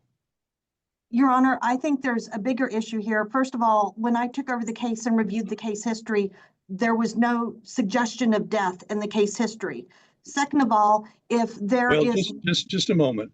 Are you saying that Mr. Shonifer is not fulfilling his duty as an officer of the court and advising the court properly in regards to the suggestion of death? I am not saying that. I am not questioning his veracity. Well, just what are you saying? I don't understand. Was there a suggestion of death or not? There's not one on file in the case history. So we knew that the individual was deceased, but there was not a suggestion of death on file. The suggestion of death was when you're talking about the case history, Ms. Montgomery, what are you referring to? I am referring to the case history on eFlex or eFile. Okay, you're saying the suggestion of death does not appear on eFlex or eFile, whatever the name of it is today. That is correct, Your Honor. Okay. And Mr. Shonifer. Thank you, Judge. There were two cases involved here. There was the criminal matter where everything was filed originally against my client fleeing and eluding. Then there was the action that I filed, which is this case. The only one that was proceeding at the time was the criminal action. My suggestion of death was filed in case number GW 2024 CR 86, which was the criminal action against James Carr. It was announced to the court and to counsel there on March 10th, 2025 at 10:11 a.m. that my client had passed on March the 8th, a Saturday. So my fault for not stating out loud here that it was in the criminal matter, not the civil action. I apologize. But yes, that both Jill Gillette knew about it on March the 8th, which is, I think, very important in this case because Jill Gillette didn't do anything on this case till June 19th, 2024, months after I filed this civil action. And I think by statute, she has 14 days after receiving notice from the county attorney's office or in this case, the AG's office to do something. Nothing happened till June. And I think they're out of time on this case. This motorcycle should have been returned. Okay, thank you, Mr. Schonifer, and thank you, Ms. Montgomery, and I'll get back with you. But I'm going to place both of you into a breakout room outside the province of the court here and discuss how to get this resolved. This appears to be at most a $6,000 motorcycle, if that even exists, for you to discuss how to get that accomplished. So the court will take a recess and will let Ms. Montgomery and Mr. Schonifer discuss if you can do the same, if you can resolve the same or not. And then we'll come back. Thank you, Judge. Court's in recess. And once again, good afternoon. We're back on the record. Record may reflect presence of respective counsel previously announced by the court and announcements to the court at this point in time. Go ahead, Lisa. Well, Lisa's muted. Judge, it's muted. Ms. Montgomery.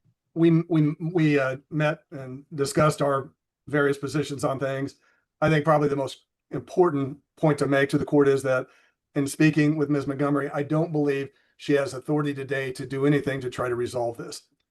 Okay, that's fine. Ms. Montgomery, is that fair to say? That is fair to say. However, we still believe that this should be dismissed, and I am willing to reach out to our clients and speak with them regarding authority. And your clients are whom? Our clients, very simply, the colonel of the highway patrol. Yes. Okay, yeah. Well, let me just advise you of one thing. I have we've done a little bit of research while you've been discussing the case, and we've gone to, this is case number Greenwood County 2024 CR 86, and then it's KHP case number 2024002983. And this was filed on March 28, 2025. The order was signed by Magistrate Judge Phyllis Webster out of Greenwood County. And there is a motion in order for disposition of property. And in that order, it just states, now on this blank day of blank, 20 blank, this matter comes before the above named court on the motion of the plaintiff, state of Kansas, for release of the property being held as physical evidence.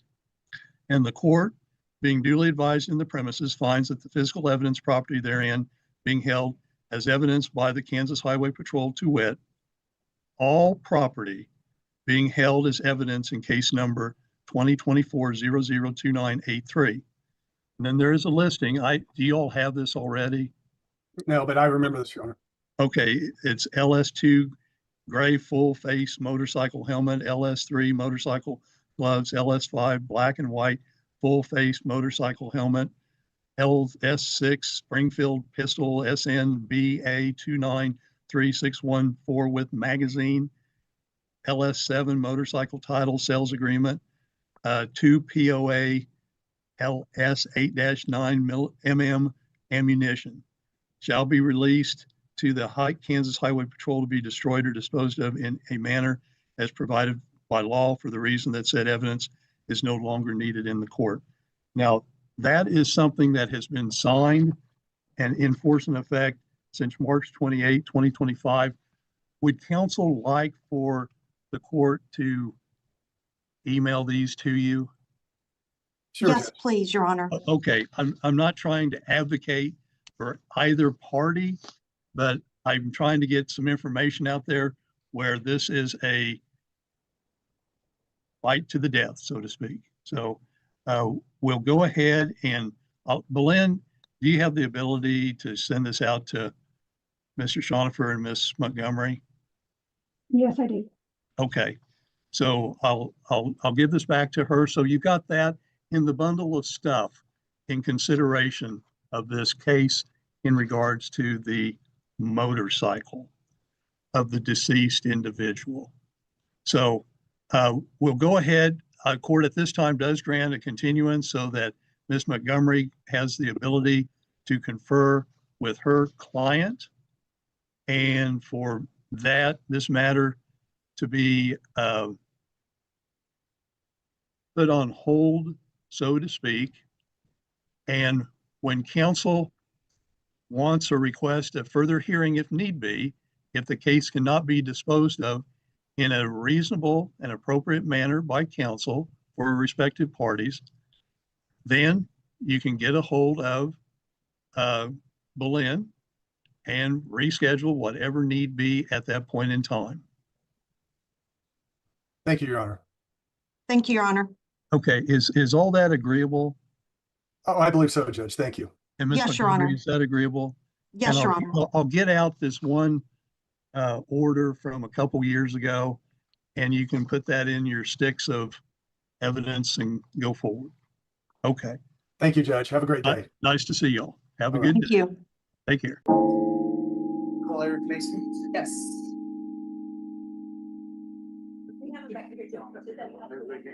Okay. And I think the state wants to inform you of what's going on. Yes, what's going on? Judge, I believe Mr. King from Tuesday should be logging on to Zoom right now.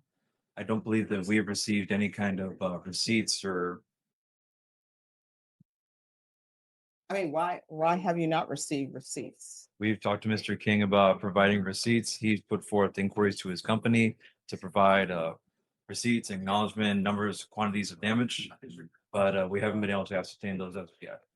All right, Mr. King. All right, if you can unmute, sir. All right, Mr. King, were you able to provide the state with any receipts? We haven't been able to get all of that information together. It's going to take us a little bit of time to bring all those receipts together. All right. It's not a matter of just punching a key on a computer. Our expenses go into multiple brackets, and things that we purchased to repair them, to get them back up and running that he destroyed, are separate from things like an engine failure or something. So we're having to go through and separate those. But we spent just on the 14 pumps that he stripped the radiators out, cut all the copper out of the radiators, all the copper wiring out of the engines. Just on those 14, all the components that he stole off of them, we've spent over $2 million on the first 14. We have 59 total. So here's my question. Number one, in order for me to order restitution, there needs to be evidence presented to me on restitution. And then number two, if it turns out that the restitution is $2 million times 59, I'm sure he's never going to be. Do you have $2 million? Are you ever going to get $2 million? It'd be nice, but probably not. I mean, so. And You all have agreed for him to have probation, but obviously if the restitution becomes $2 million, he's not going to be able to he's not going to be able to complete his probation. Well, Judge, at that point, once he's done everything else, we can file an affidavit that he just can't afford it. And so the problem is, we all agree, I believe, and that this man is never going to get anywhere near $50,000. And I don't know if he knows that if it's ordered on as part of this restitution, and maybe things have changed, but I don't believe he can go to the victims fund to get money from The them. victims fund is not going to give him $2 million. Well, I know, but Yeah. they might give him something. Mhm. Whereas here, he's never going to get anything. And so I don't know if he knows that or not, but by the same token, this was set for today. Everyone knew about this amount, and I can imagine they would have had to have filed an insurance claim. And All right, so was the there should insurance have been all claim kinds of paperwork. No, ma'am. There was no insurance on them. The oil field shut down, and our bank agreed to let us park all of our equipment inside our facility. And when we started fracking again, we would have anything that went on the highway, we would have to reinsure. We had them all at our facility, and this man right here ransacked all of our pumps, cut all the copper wiring out of them, all the copper out of our radiators, just ransacked them. And it's actually forcing me into bankruptcy. I had over $60 million worth of frac pumps, and he rendered them all useless. And I'm literally going to file bankruptcy because he destroyed everything I have. He's cost me personal financial disruption. I mean, he's ruined me. The banks are going to seize my personal accounts. They're taking everything I have, all because of the actions of this man. I had over 400 employees. I let everybody go. I can't get started again. He destroyed my equipment. And the bank, I still owe them on the $60 million. I still owe them $26 million. And for this man made probably a couple of $100,000 stealing all the copper wiring and all the copper out of my radiators. Those radiators cost me over $100,000 a piece. This man was found down the street on a bike. There's no $100,000 that he was able to ever took. There's no video of this man. So, Your Honor, if you'll, I beg your pardon. Any amount of restitution. All right, this is what the court is going to do. Because if it is $2 million, it sounds like he's never going to have money to pay this, which means he wouldn't be able to successfully complete probation. Mr. King? Yes. I'm going to give this one final reset for restitution. Okay. And you're going to need to provide proof based upon what the defense is saying. You're going to need to provide proof that one, I mean, if you filed insurance, I guess the way to disprove that you didn't file insurance was I didn't have insurance. Insurance company with, and state defense, based upon their argument, is going to be saying maybe insurance paid this, but you're going to have to provide documentation to the defense, your losses from him. Your Honor, the day he was caught, right next to where he was working and raiding that pump, there were 14 bags of copper tubings that he cut out of radiators. There's 14 bags. No. I understand what you're saying, but what I'm telling you is, in order for, and I understand what you're saying, but in order for me to put in a restitution amount, I have to have receipts. I just can't have somebody. I understand. I'll get that. We're working on it. We're working on it. All right. So I'm going to give you all a final date for restitution, and I'm not going to reset it any further for restitution after this date. So Norma, set this for the end of July. Actually, the end of July, I believe, is bad. Oh. Either the week before the end of July or August. All right, Norma, set this for the first week in August. All right, August 3rd. And after that, I'm going to put in the notation, state defense, August 3rd. Mr. King, August 3rd is going to be the last day that we're going to have this hearing on the amount of restitution.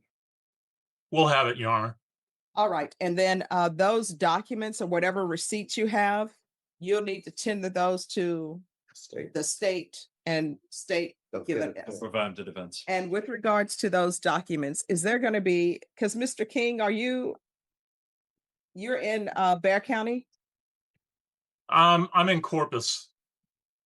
All right. Is there going to be an objection to his appearing by Zoom? Not from us, Judge.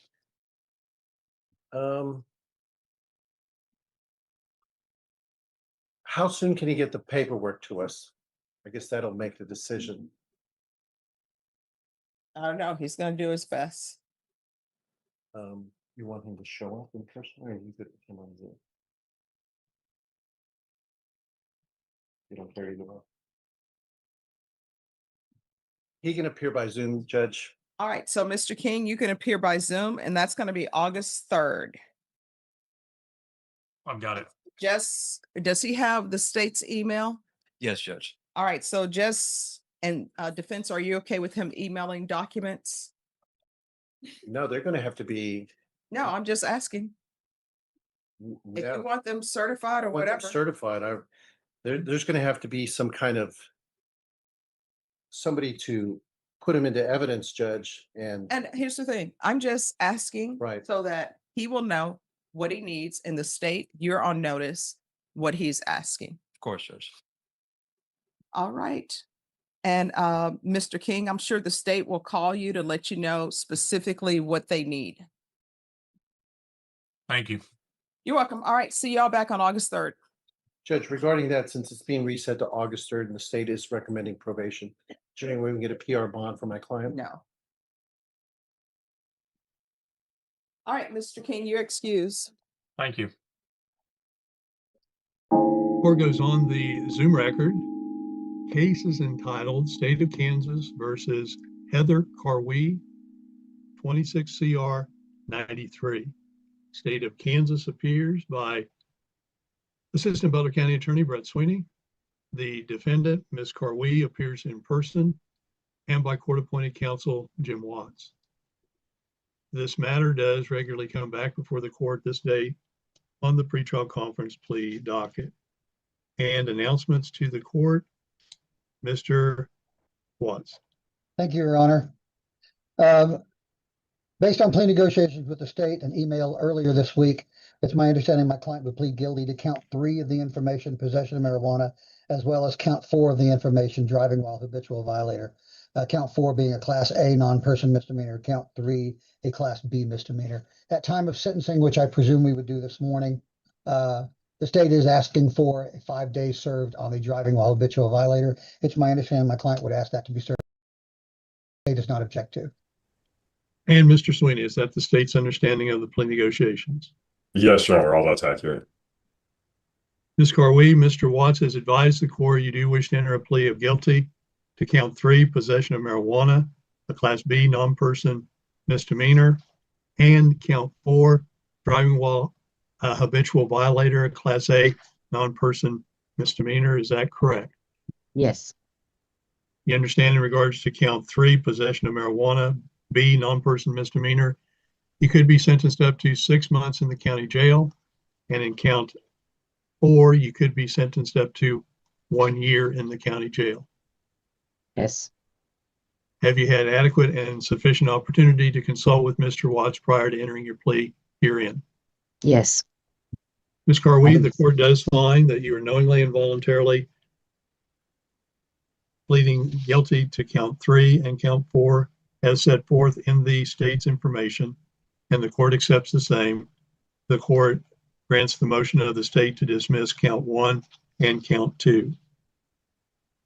Recommendation for sentence, Mr. Sweeney. Yes, Your Honor. So the state's recommending 6 months in the Butler County Jail on count 3, 1 year in the Butler County Jail on count 4. We're asking the court or recommending the court to run those 2 counts concurrent for an underlying sentence of 1 year in the Butler County Jail. We're asking that Ms. Carwee be placed on a 12-month court services probation with standard conditions to apply, including a drug and alcohol evaluation, and would ask that she follow the recommendations of the same.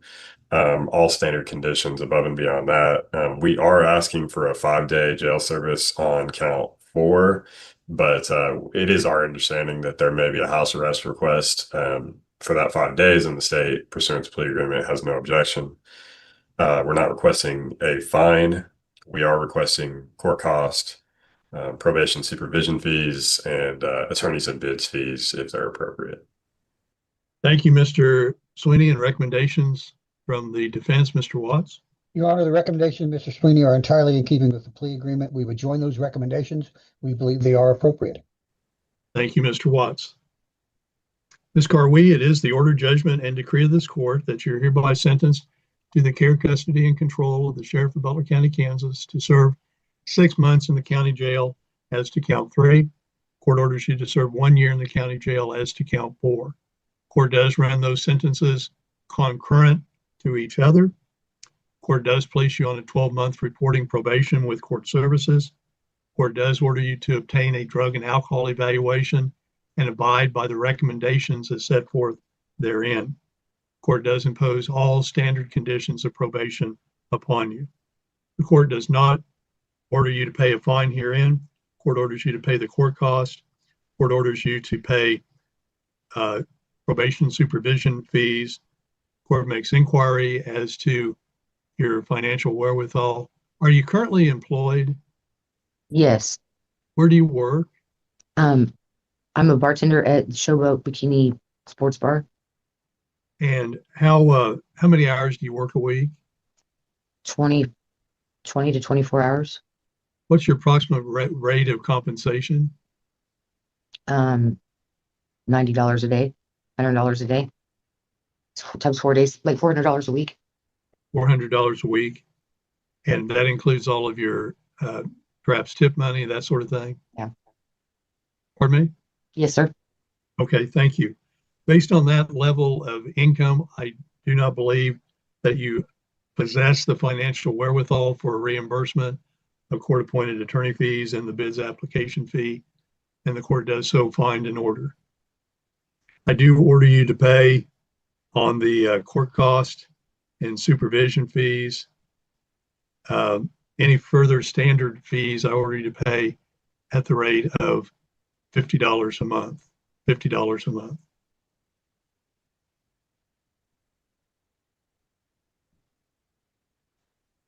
Do I have to make a $50 a month payments? Or I'm charged $50 a month? It's $50, and I'll go over that with you more fully. Okay. The supervision fees, Brett, do you show what that would be? Your Honor, I'm not sure what they are. I want to say $158 a month, but I'm not. Well, no, I was thinking court costs. That's okay. Jim, do you know the supervision fees? I think Brett's right on the court cost. I think that's 158. Supervision, I want to say it's 60, but I don't know if that's right. I think it's $60. Yeah. Are there any other costs that Ms. Carwee is responsible for? I don't believe so. Okay, if that's the total amount, Ms. Carwee, the court modifies your reimbursement for court cost and probation supervision fees from $50 per month to $25 per month. $25 per month until paid in full. Until paid in full. Okay. It would appear to me, based on information provided by counsel, you have approximately $218 of cost and fees. Okay. Thank you. And in regards to the drug and alcohol evaluation,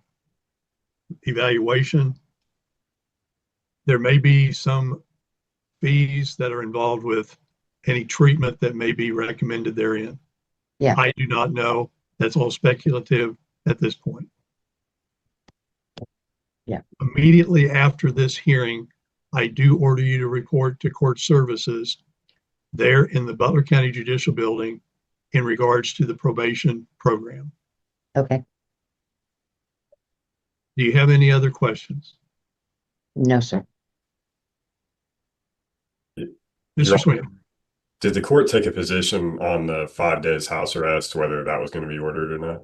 Yes, that is the order of the court. I do order you to schedule 5 days of house arrest. Is that a matter that it would be on electronic monitoring or just at home under arrest? My position, my understanding is house arrest always includes electronic monitoring. Right. That is the order of the court. That is an additional cost that you would. Where do I go do that? Well, there's a Butler County electronic monitoring, which is, I think it's out here by courts or community corrections, if I'm not mistaken. Or you can do it out of Wichita. There's a place called Green Feather Monitoring over in Wichita that can do it. Your probation officer, when you go talk to your probation officer, they can help you set it up. Okay, so I can take a couple days to get that going if need. Yes. I think you should go right over to court services and start your probation right now. No, I'm going to. I'm talking about the 5 days. The house arrest. If I needed to, could I wait till Monday to do that? Your Honor? Yes. What time on Monday? I don't know. It depends on whoever I get a hold of, what they have? Your Honor, I've got a phone number for electronic monitoring I can give her and she can call them. I just don't know Okay. when, I need how to set that up or whatever is what I'm saying. Well, is the house arrest, is that confined to a specific address? It should be Or- my address, right? Yes, ma'am. What is your address? 311 West El Dorado, is that correct? Yes. Okay. So is that the place that she is confined to for house arrest for 5 days? I would Pardon me? presume so, Your Honor. Pardon me? I would presume so, Your Honor. All right, Mr. Sweeney.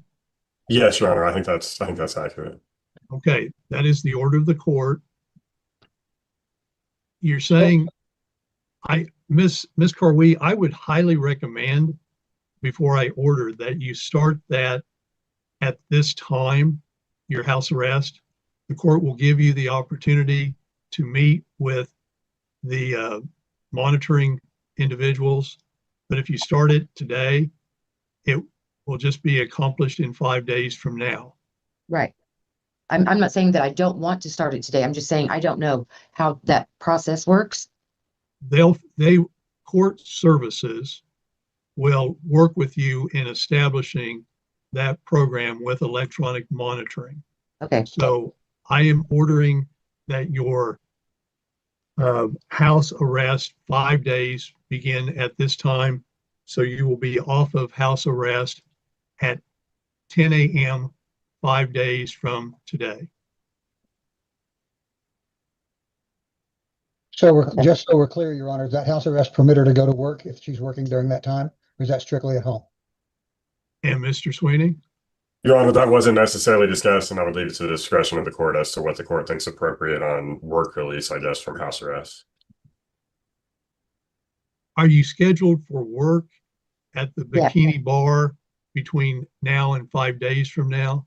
Yes, I work Wednesday, Thursday, Friday, and Saturday. Wednesday, Thursday, Friday, and Saturday. Okay. The court does grant you work release from the house arrest 30 minutes prior to the start of your shift.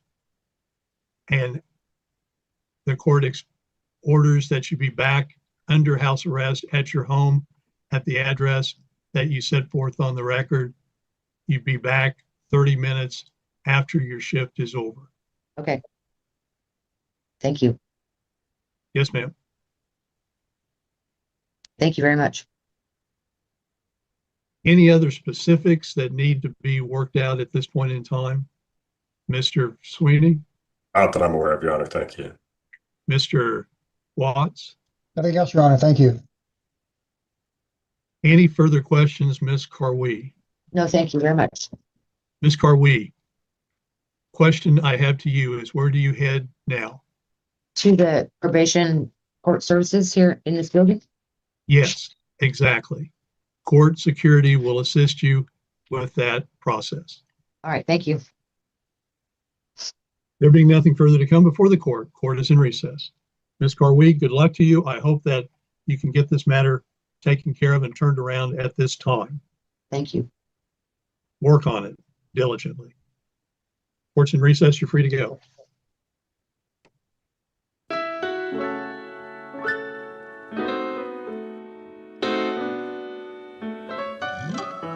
Man, oh man, Barry Adams, thank you so very much. I am not going to be but thank you very much for that generous contribution to the channel and everything we do.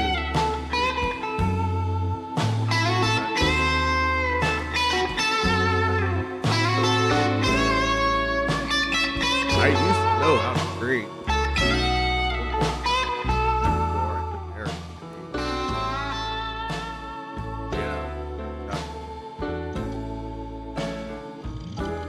Ladies and gentlemen, that ends a week, the whole week, but it's not all that happened all week. Last night, my friend Brominicus and I hung out in the Discord, went through all the crazy cliff notes that I had and we found some interesting stuff. He's very much to blame. I'm not blaming Brett today. Because a lot of this is your fault. Thank you very much. Very interesting. Very fun. I have never in my life seen a dead man sue the state to get his property. But I've seen it today, ladies and gentlemen. I have seen it today. That was interesting. That was very interesting. I have lots of questions. None of them will probably ever be answered. I'm sure a lot of you have questions too. Lots of questions around lots of these things, but you know, it is how life is. A lot of times you just don't get the answers you're looking for.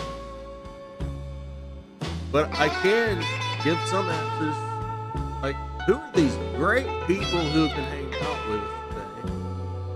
Especially these amazing supporters like Barry Adams, Zach, Scott McIntyre.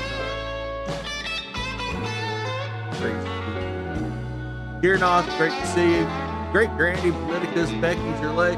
Hi, hello, Mama, and Northwest. Oh, you fabulous people. Thank you so very much. Thank you, all chatters, all lurkers, everybody who's been out there. Daniel, Donald, Marty, Felix, Rhonda, Katie, Dobby, Natasha. I can't read everybody's name. BW Speeder. Lone Wolf, hey. Oh, wait. Megan, great to see you. Spider-Man, great to see you. I hadn't seen you before. Big 3V, thank you all for being here today. It's the only thing I'm dependably good at is being bad at a lot of things. Ladies and gentlemen, one thing I'm kind of good at sometimes is finding some decent court cases to watch. And tonight is not going to be any exception to that. Because tonight, I've got a very interesting Webster case. Judge Webster with Deputy Dog. I can never remember his name because I've given him a stupid nickname. I apologize for any reason. But it's another one of these suppression hearings. And there's a major snafu hearing here. And then tomorrow we got Hessling Family Feud on the day. That's going to be fun. So make sure you're here for the premieres tonight at 8 p.m. tomorrow at 8 p.m. Central Time and 9 p.m. Eastern Time. And for now, I'm your Lone Wolf Uso. And I am out.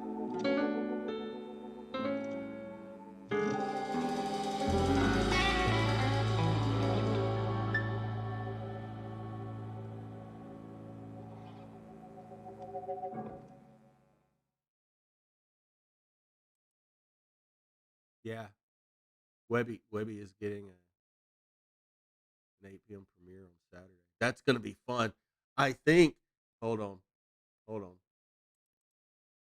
We'll be Preview on the time. record now in It's Jill. 2025 CR 199. It's not State Rick of Gearbox. Kansas versus I don't Tyler. know how to Jill. get out of it. Let's see if you'll help them get out of it, out of the hearing. We'll now That's be what on we're the looking record forward in to. 25 That's CR tonight. 199, State of Kansas versus Tomorrow. Tyler. That's what that. Good afternoon, everyone. And if I remember Otsego County correctly, Family Court will call the case. I've got to review State of the Laszlo.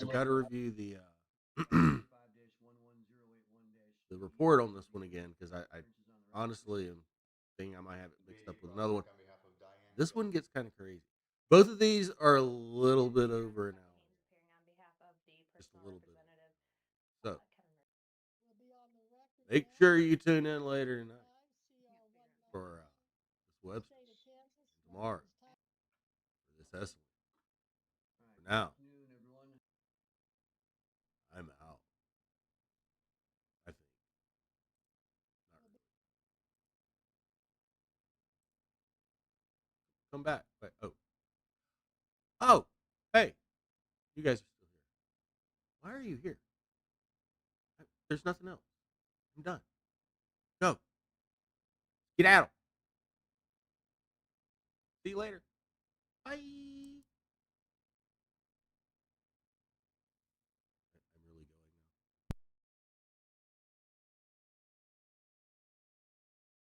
going now. Womp womp.